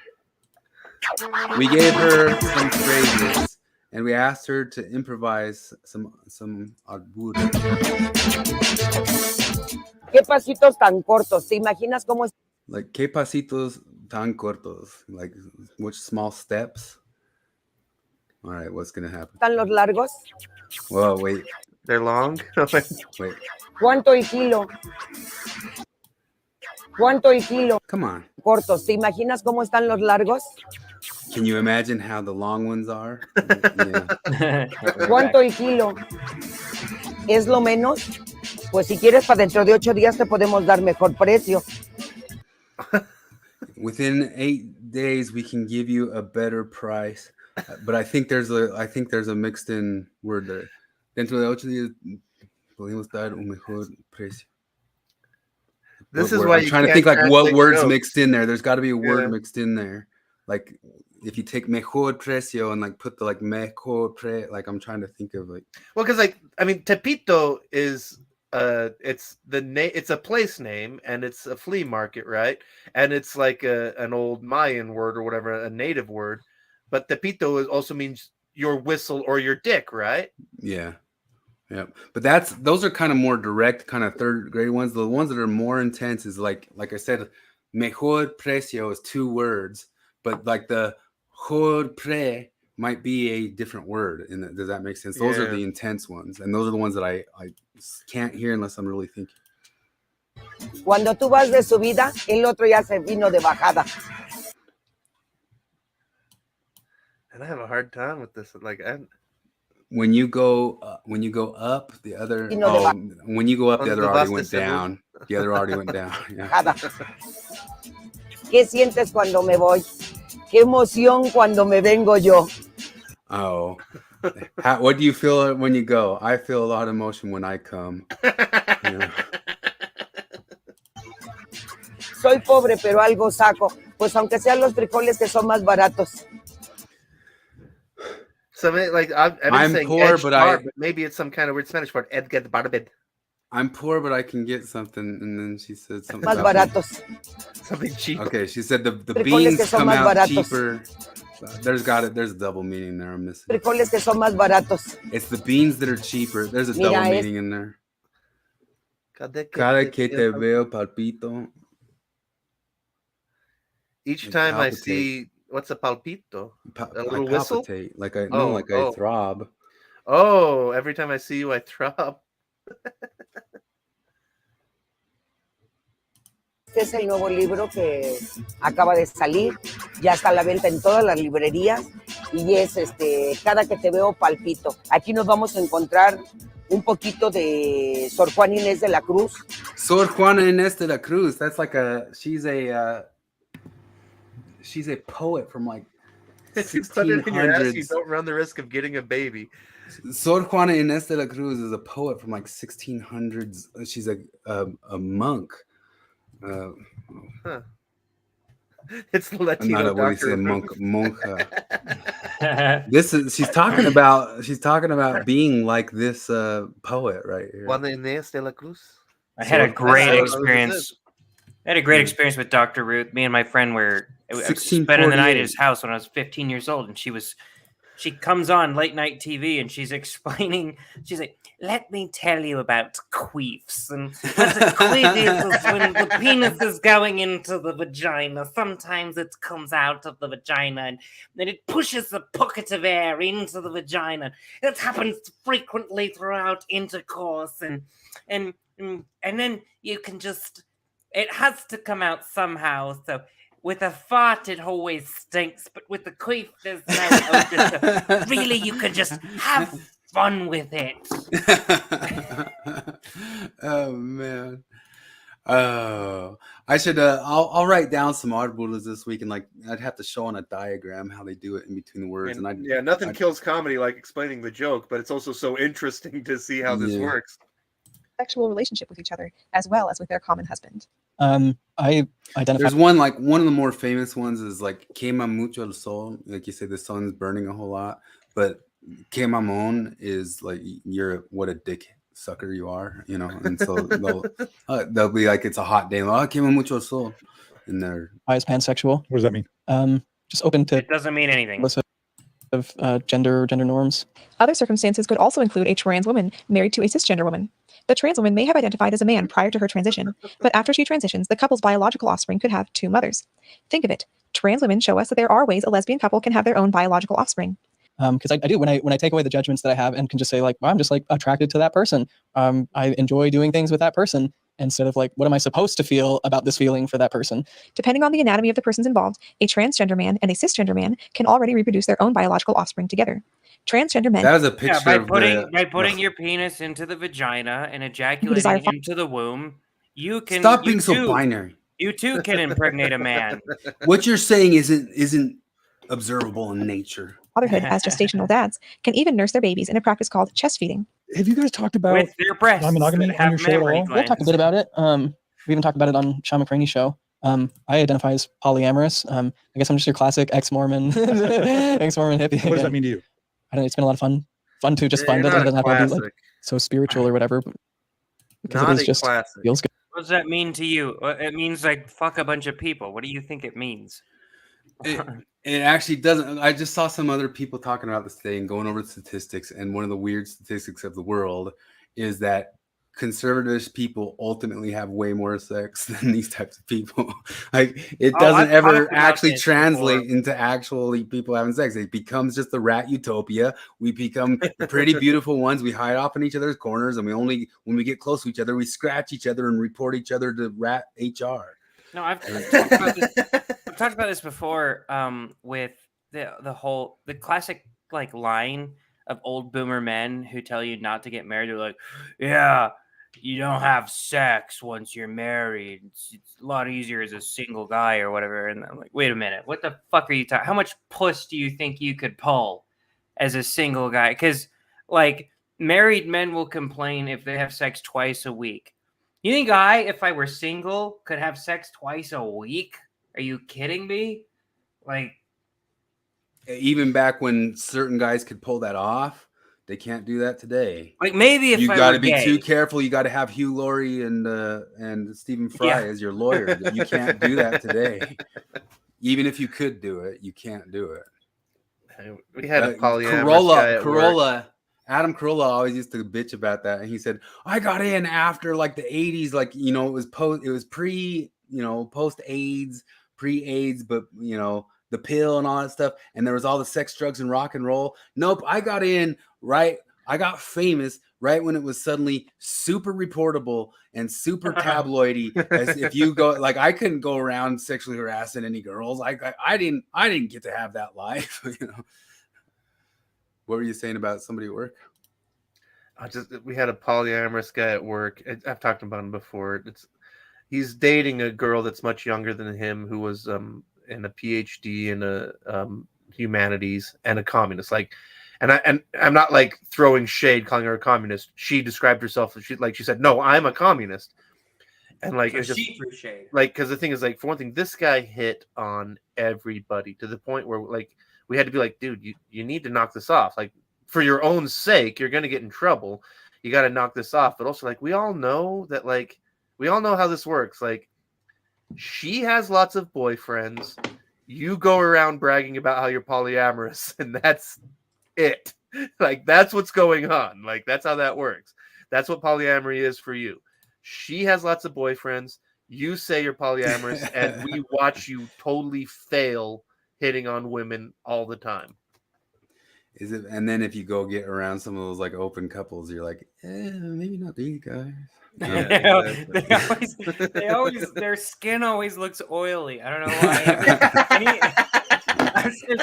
Anybody I see as a swinger, they look like they dye their hair and probably get Botox, and their skin looks very unnaturally shiny. Yeah, it's like you go in, you're at the polyamory thing. Oh, here we come to a couple, and this is the couple staring in front of you, and you kind of go, wait a minute, let me do some calculations here. Yeah. Like, she's pretty, but yeah, let's go. Is it better to have sex with 100 women one time or one woman 1,000 times? Based and marriage pilled. 1,000 small. Would you rather fight 1,000 small ducks or one horse-sized duck? Let's see. Or 1,000. Like, I've been listening to a bunch of Norm Macdonald lately, and like he's great about this stuff where he's like, you know, because he's just totally honest about it. Where it's like it's never what you see in the porn, you know. Like, no, yeah, I won't tell tales out of school, but no, it's get married, people, have kids, make a kingdom. Like, Jacob Hansen is right. It's just you don't have to do it in the Mormon world. It's just they do it better. But there's no reason they do it better. Like, you can do it, we can do it. Let's do it. Let's build a kingdom. Come on. Let's go. Wasn't that thing just recently where there's like Tim Pool was talking about it, where some girl TikToked about how, like, you know, there are no liberal masculine men. Like, like she doesn't want to date a conservative, but liberals are pussies, and she doesn't like pussies because she's a straight woman. What do we that do? Woman likes pussies. We're stuck in the rat utopia. Lemmy winks. Come on. That's what I said. Like when I was making all those consent jokes with Morgan, telling her, like, is it okay if I kiss your neck right now? And she'd be like, oh, your devotion to consent is turning me on, said no woman ever. I'd like to take you upstairs, and I'd like to crush your pussy, if that's all right with you. Sure. Excuse me, I need affirmative yes or no. It's not proper to do human experiments, but I mean, we should try it like a human experiment. Like, I should say, hello, female. I would like to take you on a date, eat exactly one taco, and then not drink very much, pay, leave, go to your house, and not mention coffee at all. Just go directly to sex. Do you accept? Sign on the dotted line, please, and see how that works. Good. Okay, I want to calm down a little bit because I want to tell you guys more about how I really started figuring out that I was attracted to women, and it shouldn't be a sad story. So, as you guys know, and you gotta dig deep to find some of that attraction for women. Like myself, like me, you know, somewhere around 13, I was like, something's wrong. I gotta figure out how to figure this out, man. How do I want to touch boobs? How do I do this? Well, to bring up Norm Macdonald again, his classic joke about gay pride, he's like, I was in San Francisco doing a show, and they had a pride parade, and I saw an old couple with a big sign that said, "We're proud of our gay son." You're proud? It's not an achievement. It's not like you worked your whole life to be gay. Yeah, he finally made it. Yeah. You know how easy it is to bone a man.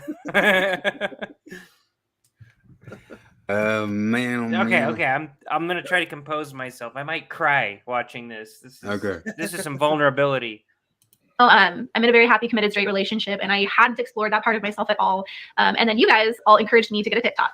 And I know it's going to sound like so cliche and silly because there's a lot of TikTok jokes about TikTok turning women into lesbians. I had seen some of that. But as I was on TikTok and I started seeing a lot of videos also about, like, you know, people would make these videos that were just really meant to be silly and fun, but they would say things like, what your favorite movie character says about you. Every single time I watched one of those videos and I was waiting for, like, my thing, they'd be like, you're bisexual. And that made me laugh. I was like, well, I'm not. That's when I started to think about it more. I didn't think that I am bisexual because, you know, these random little things make me bisexual. But it did make me think, like, what if I am though? Like, what if I was? I've never ever considered that before. And so it's kind of from there where I just let myself like question and let myself think about it in a way that I never had. This happened to me too. Like, this is how you realize that you're a chud. You know, because you go on to like Reddit and you go on TikTok and every single thing says, "Hey, you're a chud. You're a chungus chud. You're somebody who doesn't follow our stuff and doesn't get it, and that means you're a chud, chungus chud." And I had to stop and think about it a whole lot and go, "Am I a chungus chud? Am I a chuddy chungus chud?" Well, I guess I am, man. Because I mean, TikTok and Reddit can't be wrong.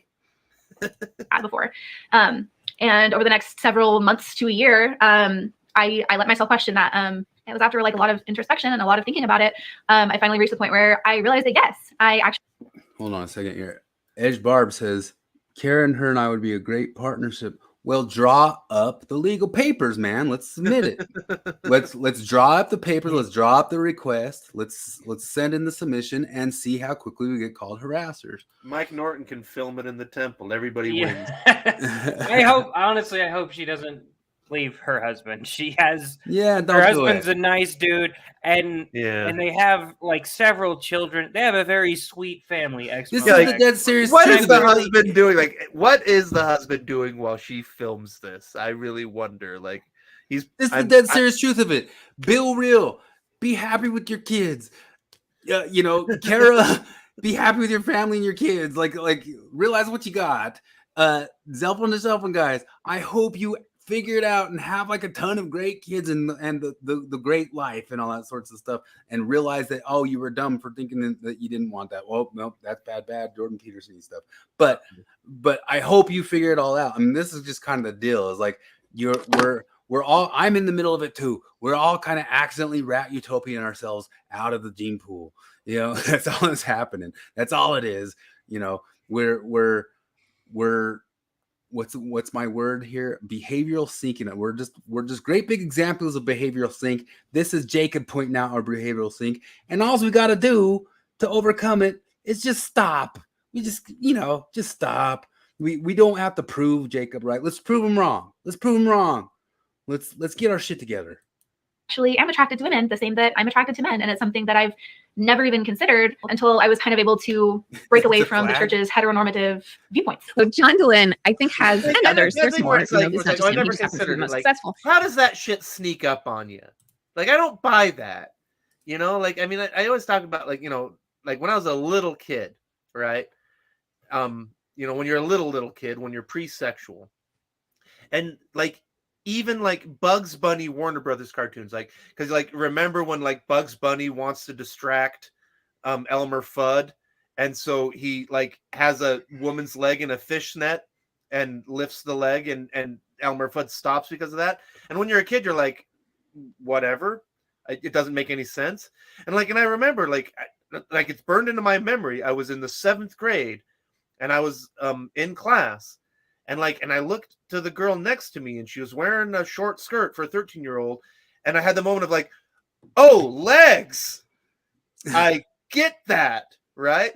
And it's not like it snuck up on me. Like, it's like, oh, there it is, you know? But this thing was like, I'm an adult and like, do I like legs?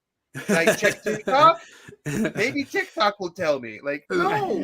Do I like legs? I've honestly never understood the people who discover their sexuality later in life. I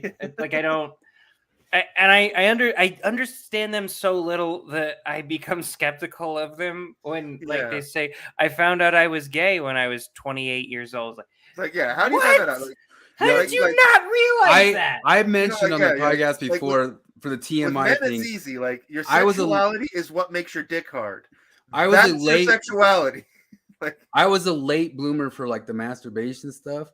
I was not a late bloomer for looking at naked women. Like, I just didn't know what to do from there. You know, like I had in my room and I hid it under some NBA posters, some of the Sports Illustrated models, and I put them under there. Oh man, John Kemp, Clyde Drexler.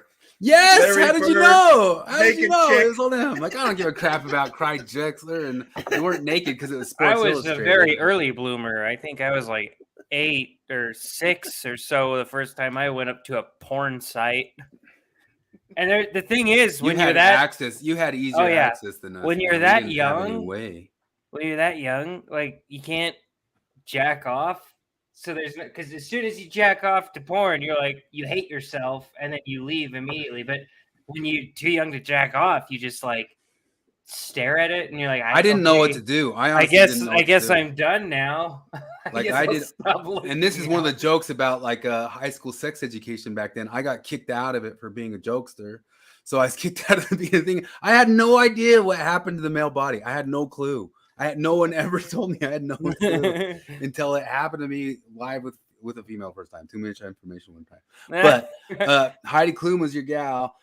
Mine was Kathy Ireland, man. Although Heidi Klum was always hot too. But yeah, I was into still PG-13ish looks because I had no freaking access back then. Like it would have been trouble if we had access to porn.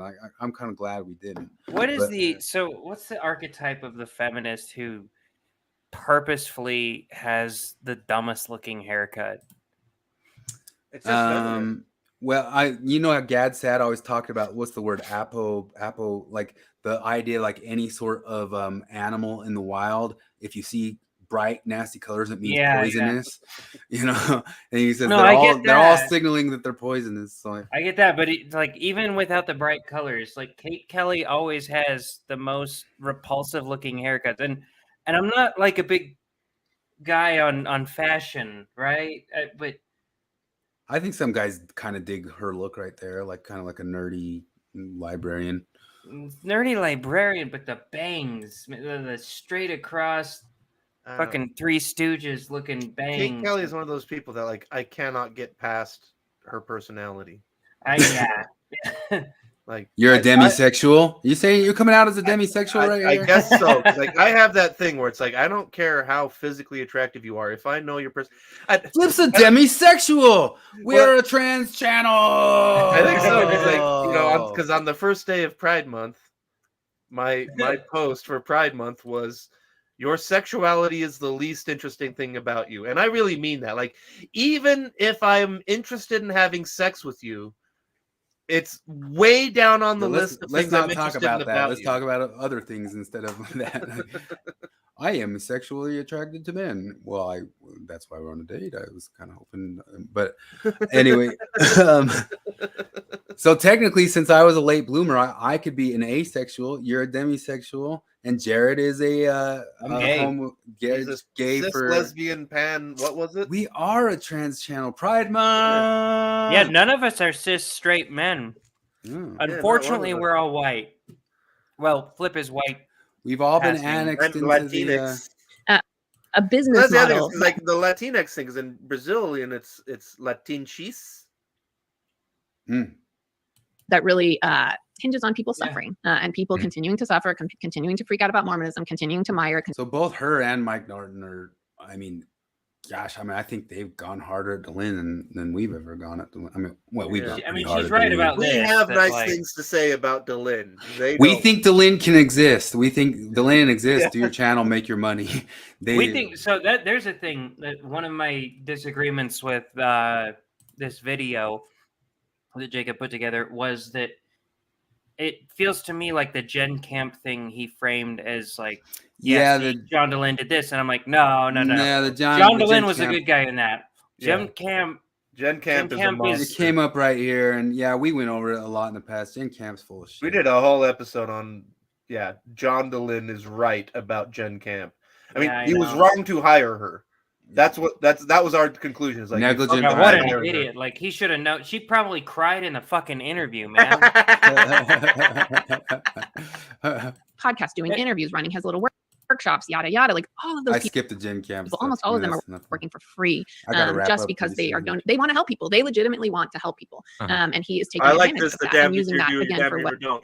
Like if John doesn't hire women, he's an evil misogynist. If he hires women, you just want women to work for you. Like, fuck you, Kate Kelly. Well, and then the only way you could really ever officially be a hero, and then you'll still be written out of everything, is if you gave up your microphone, gave up your seat, gave up your everything, and just went off into the corner and shriveled up and died. And you will be remembered. No, you won't be remembered.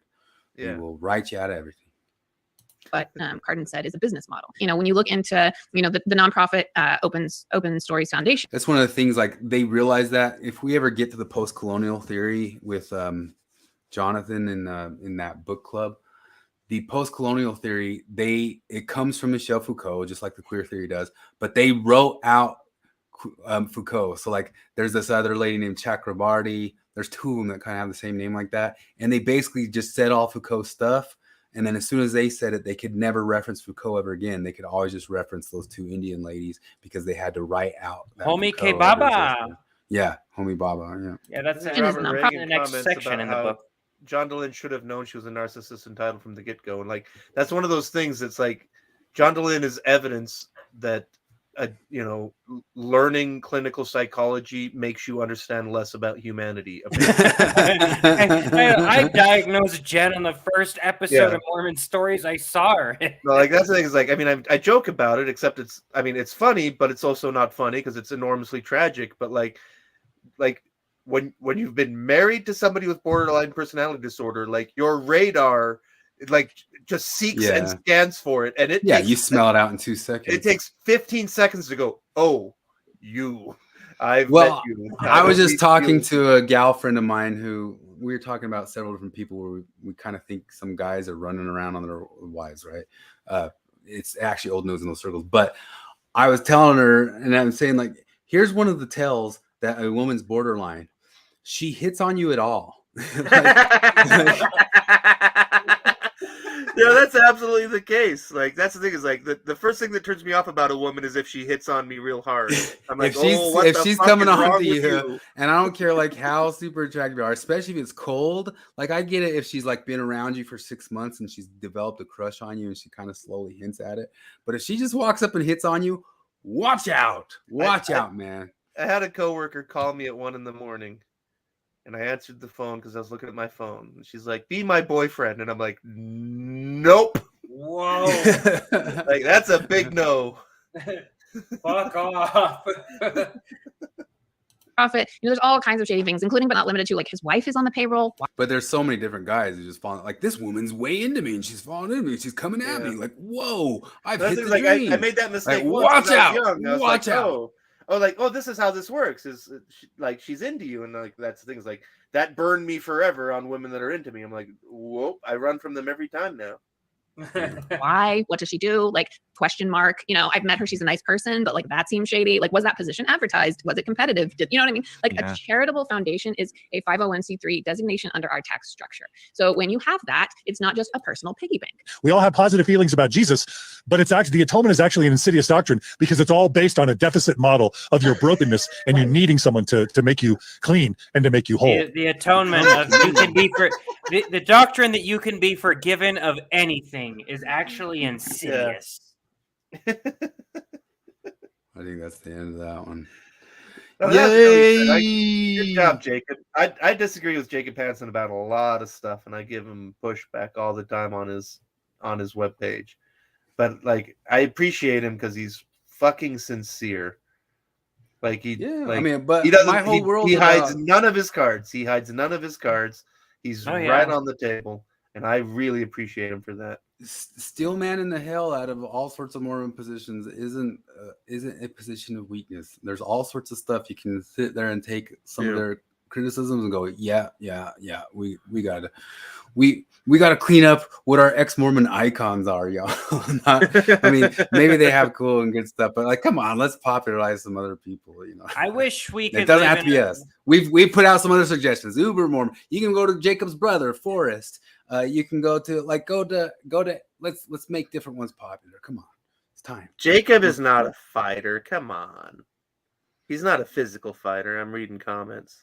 Jacob's a fighter. He's got all sorts of pictures of him, and he says he trained as that sorts of stuff. Oh, is he a fighter? Oh, well, then maybe he is. Chess boxing. Yeah. I'll do the chess side, not the boxing side. So I was 100% on board to go fight the Midnight Mormons with Forrest, and they even mentioned it on Midnight Mormons if you go talk about it. And I was down to do. I mean, I'm not a fighter. I've never been in any sort of actual real fights. I just am a physical fitness freak, but that does not mean at all that I would be good in a boxing match or fight. But I think I'd do pretty good against somebody else who's also not a professionally trained fighter. But that's also I think it's funny because I mean I don't want to open old wounds, But that story from way back when like you got cold cocked in the face by some maniac after like a very minor road rage situation. And I always thought it was just so funny where it's like, because like you, if you just had a photograph of Chris Hanna, you'd think like, what a fucking meathead. But like the guy has like degrees in Spanish literature and like has a brain full of philosophy. And it's like, this dumb son of a bitch is so lucky that he cold cocked a philosopher and not a fighter. Because like, if you wanted to just simply employ your muscles, you could have murdered that guy. But your brain is all he going was. like, They mentioned it earlier. He was some sort of Mexican, illegal Mexican or something. He was mad that I kind of half ran a stop sign and didn't. Like I stopped it, and it was my fault. Like I half ran the stop sign and didn't. I stopped there. He got out of the car, and he came up before I got out of the car. He socked me through because I rolled down the window like an idiot. I'm like, what's your problem, dude? And he socked my face, and it gave me stitches because he must have like a ring or something. But I got out of the car, and I was like twice the size of him. And he just was like me, you know, he's like that. And I don't know. I've heard, so some soy jack on Twitter was telling me that that every muscle on a bodybuilder's body is a fun fact that he didn't learn. Well, there's truth to that. Like I don't think bodybuilding. I'm just giving you shit. Have you not seen that tweet? I remember my big sister met Chris once. But most bodybuilders are roiders who just later on, she described him as like, like you hang out with that meathead, and I just laughed. I'm like, you have no fucking idea the intellect on that guy. Like it's just funny. Like my sister's like a super classical modern feminist who thinks she's got the world figured out. Where it's like that guy has read more this week than you've read in your fucking life. Like you have no idea who you just called the meathead and how backward you are on that. Like your stupid assumptions, your stereotypes, the ideas you have in your head have fucked you up so bad that like because your life would be better if you made friends with Chris Hanna, but you wrote him off as a meathead because he's got muscles. That's how stupid you are. I don't think meathead is ever really an insult. It feels like a preemptive. Well, I mean, to be fair, I've met some meatheads. I have met them. But what I'm saying is like, anytime I see somebody who's ripped out of their mind, whether or not they read as much as I do, I always think, fuck, I wish I had, like, I need to develop that kind of devotion to, working on my body or whatever. So insulting them for being good at a thing that I'm really bad at feels like it's just this defense mechanism. Oh, absolutely! Like I've for 15 years now. You're actually bad for having discipline. And if I could develop 10% of Chris's discipline, I would lose 40 pounds. Like that. Like, and I just can't even get that tiny little bit. So I'm lifetime. I'm almost 44. I'm lifetime natty, like real deal natty. No even like tea supplementation, like real. And people who bodybuild. There might just be me. That might just be me. I'm sure he doesn't even eat organic food. But I mean, through like 40 years of that sort of stuff. But I was really weirded out when their muscles are. Now go on. About what? I was weirded out when I asked you. It's true that they kind of just roid up and they kind of do some crap lifts, and that's how they get big. And that's not how I've been lifting. I lift heavy, full range of motion for years and years and years. But I also the other thing that's 99% of the times true of a bodybuilder is they're usually terrible at cardio. I do tons of cardio every single day. I mean, I just coming from here, I did 45 minutes on the Stairmaster and I put it on maximum. Like it's dead serious maximum. So I would be fine in a ring is all I'm saying. I don't know that I would win. I'm not saying I would win. I'm just saying I'm not like most bodybuilders, you see their butts get kicked. I totally agree that I would I'd be in trouble if I was fighting a pro. But if I'm not fighting a pro, I'm not going to gas out like bodybuilders typically would gas out. Because yes, bodybuilders, especially if they use roids, your cardio is worse from using roids. You you get across like some roiding person that you can hear it in their breathing and all that sort of stuff. They'd be in trouble. Just they'd go out, swing a couple punches, and then before long they'd be like falling over the ring just from wearing themselves out. you know. But yeah, I was totally down with them doing that stuff. But then Quaco started posting some pictures of his body, you know, like doing physique stuff. Like, look, I've been working out for a year and stuff. And I suggested to him, I put on there, I'll put out the challenge here since they put out the challenge. We put it for us. Well, if we can't fight and nobody can fight because Forrest can't fight, let's do a physique competition. Let's put that up. Like we won't be fighting. Let's Quaco's posting pictures of him shirtless and all that sorts of stuff. We can do a judged physique competition, Exmos versus Mos. Let's see who's more pronomian. Let's see who follows more rules. Let's see who follows more word of wisdom. Let's see who stays healthier longer. You know, I'm 44 years old. You know, let's do that. I put out that thing for all of them, and Brad was coming to me for some advice on some of that stuff too, and I gave him some advice. And Brad even kind of like said it, like, if we're not gonna fight, I put down this other gauntlet. Let's try that. Let's see. Let's see who's. I like this chess boxing thing, but we'll split the thing. I'll do the chess. Chris will do the boxing. Yeah. Although I'm not that good at chess. I know more about chess history. You're way better than I at chess. Oh. Anyway, is any other sort of weird sorts of stuff to hit? I mean, there's actually a ton of other stuff, but I'm actually running out of time. I got to walk Charlie at 11. Charlie dog. I'm gonna actually walk. A friend wanted to come who's only in town one more night. And if anybody's in Cedar City, I'm playing guitars with Samba Fogo at SUU tomorrow at 8. Oh, that's sweet. And then I'm playing Latino Fest. I'm playing the Latinx Festival in Park City on Sunday. Latino Fest. The Latinx. I'll put up. I'll put up Flip and I playing a little bit here. Oh yeah. I saw that memory you shared. That was cool. It's amazing. Like it just cracks me up. Like, I mean, it's obviously not great, but considering that it's literally just recorded on an iPhone, it does not sound too like bad. 10 years more. It was in 11 years ago. 2012. So yeah, it was maybe an iPhone 1. Yeah, and we didn't like put it on ourselves. We were just trying to get the audio of it. But if we'd thought better, we probably would have put it on ourselves. But apparently, we're not the kind of person that wants to put it on ourselves. Yeah. But this is what, because I mean, I've started playing in some restaurant, and we should all put some stuff together. And I'm still saying we still got to put together our dang. You know, I still have the Facebook page for my band name for the band that I never put together. Wait, wasn't that Love's Lost Ambassadors? Love's Lost Ambassadors, yeah. That's I have that on this channel. Artwork? Like we put this under a file called Love Lost Ambassadors. That's right. See it sideways.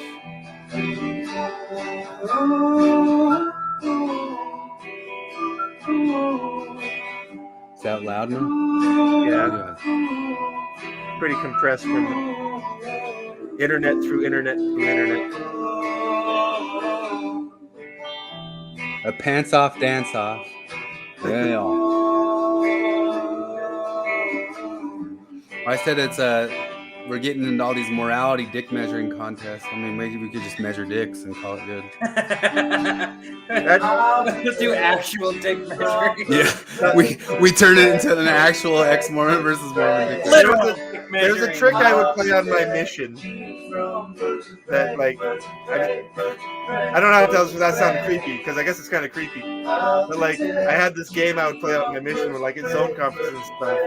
Where like without any prompting whatsoever, I would talk to another missionary and say like at a zone conference or something, I'd be like, I would say, I'm going to tell you something.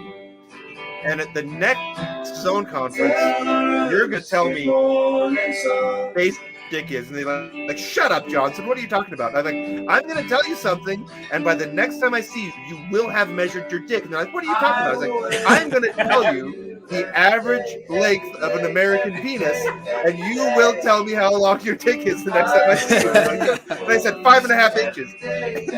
And then, like, next time I see them, like, at the next zone conference, they'd be like, so? They're like, I'm okay.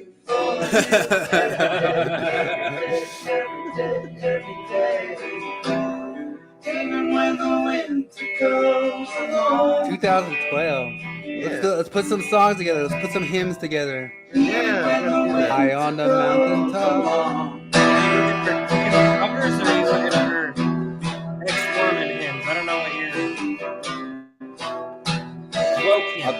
cut it off after it chorus.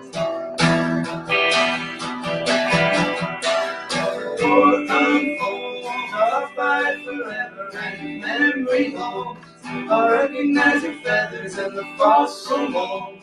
We'll surely die together, well preserved and more. Yeah, I guess we should call them Herms, right? My favorite thing about this song is because like Chris showed it to me and we put it together and all this. I'm like, oh, what a lovely love song. I wonder who the girl was, and it turns out the girl was 2 Jack Russell Terriers. It's a song about my dogs. It's literally about the dogs, which makes it so much better. It's so much better when you find out that it's about dogs and not some dumb chick. Yeah, the whole thing is because the thing is like there were 2 little puppies, and I was running up a mountain, and these 3 giant owls were little Jack Russells, so they were this They were big, babies. They were the and size of rats. they looked like little mice, and they were running, but they were insane little Jack Russells, so they were even fast, even at the size. And I was running up the mountain with them, and 3 giant owls like swooped in and like flew in. Like, it's a real story. And they were too fast for me to catch them, and the owls were flying up with them, but like looking at me. The owls were looking me in the eye, like they knew that I was protecting them. I was like yelling, as soon as you're gone, fuck you, owl! But I was running at full speed up the mountain to keep up with the little Jack Russells. And that's what that song is. I'll protect you from birds of prey. It says so much that those dogs stuck with you till the very, very end, unlike dumb chicks. Well, every dog I ever had's from the whims of women, and that's how that goes. And I end up with them. So, all right, y'all, I got to run. Cool. So, All right. See y'all later. Fun stuff. Thanks for hanging out, y'all. Do you think anything stupid will happen between now and next Thursday? There was more stupid that we barely even got to here. But we didn't even talk about documents. We didn't talk about documents or Trump or none of that, man. None of it. We're not political enough. That's not real ex-Mormonism. That's why we should be leftists and not liberals. We should be leftists who do not have political affiliation, like Mormon Stories Podcast. Yeah. No politics. Mormon Stories Podcast has no political affiliation. We're 501c3. We don't. All righty. We'll see you. All right, y'all. Catch y'all later. See ya.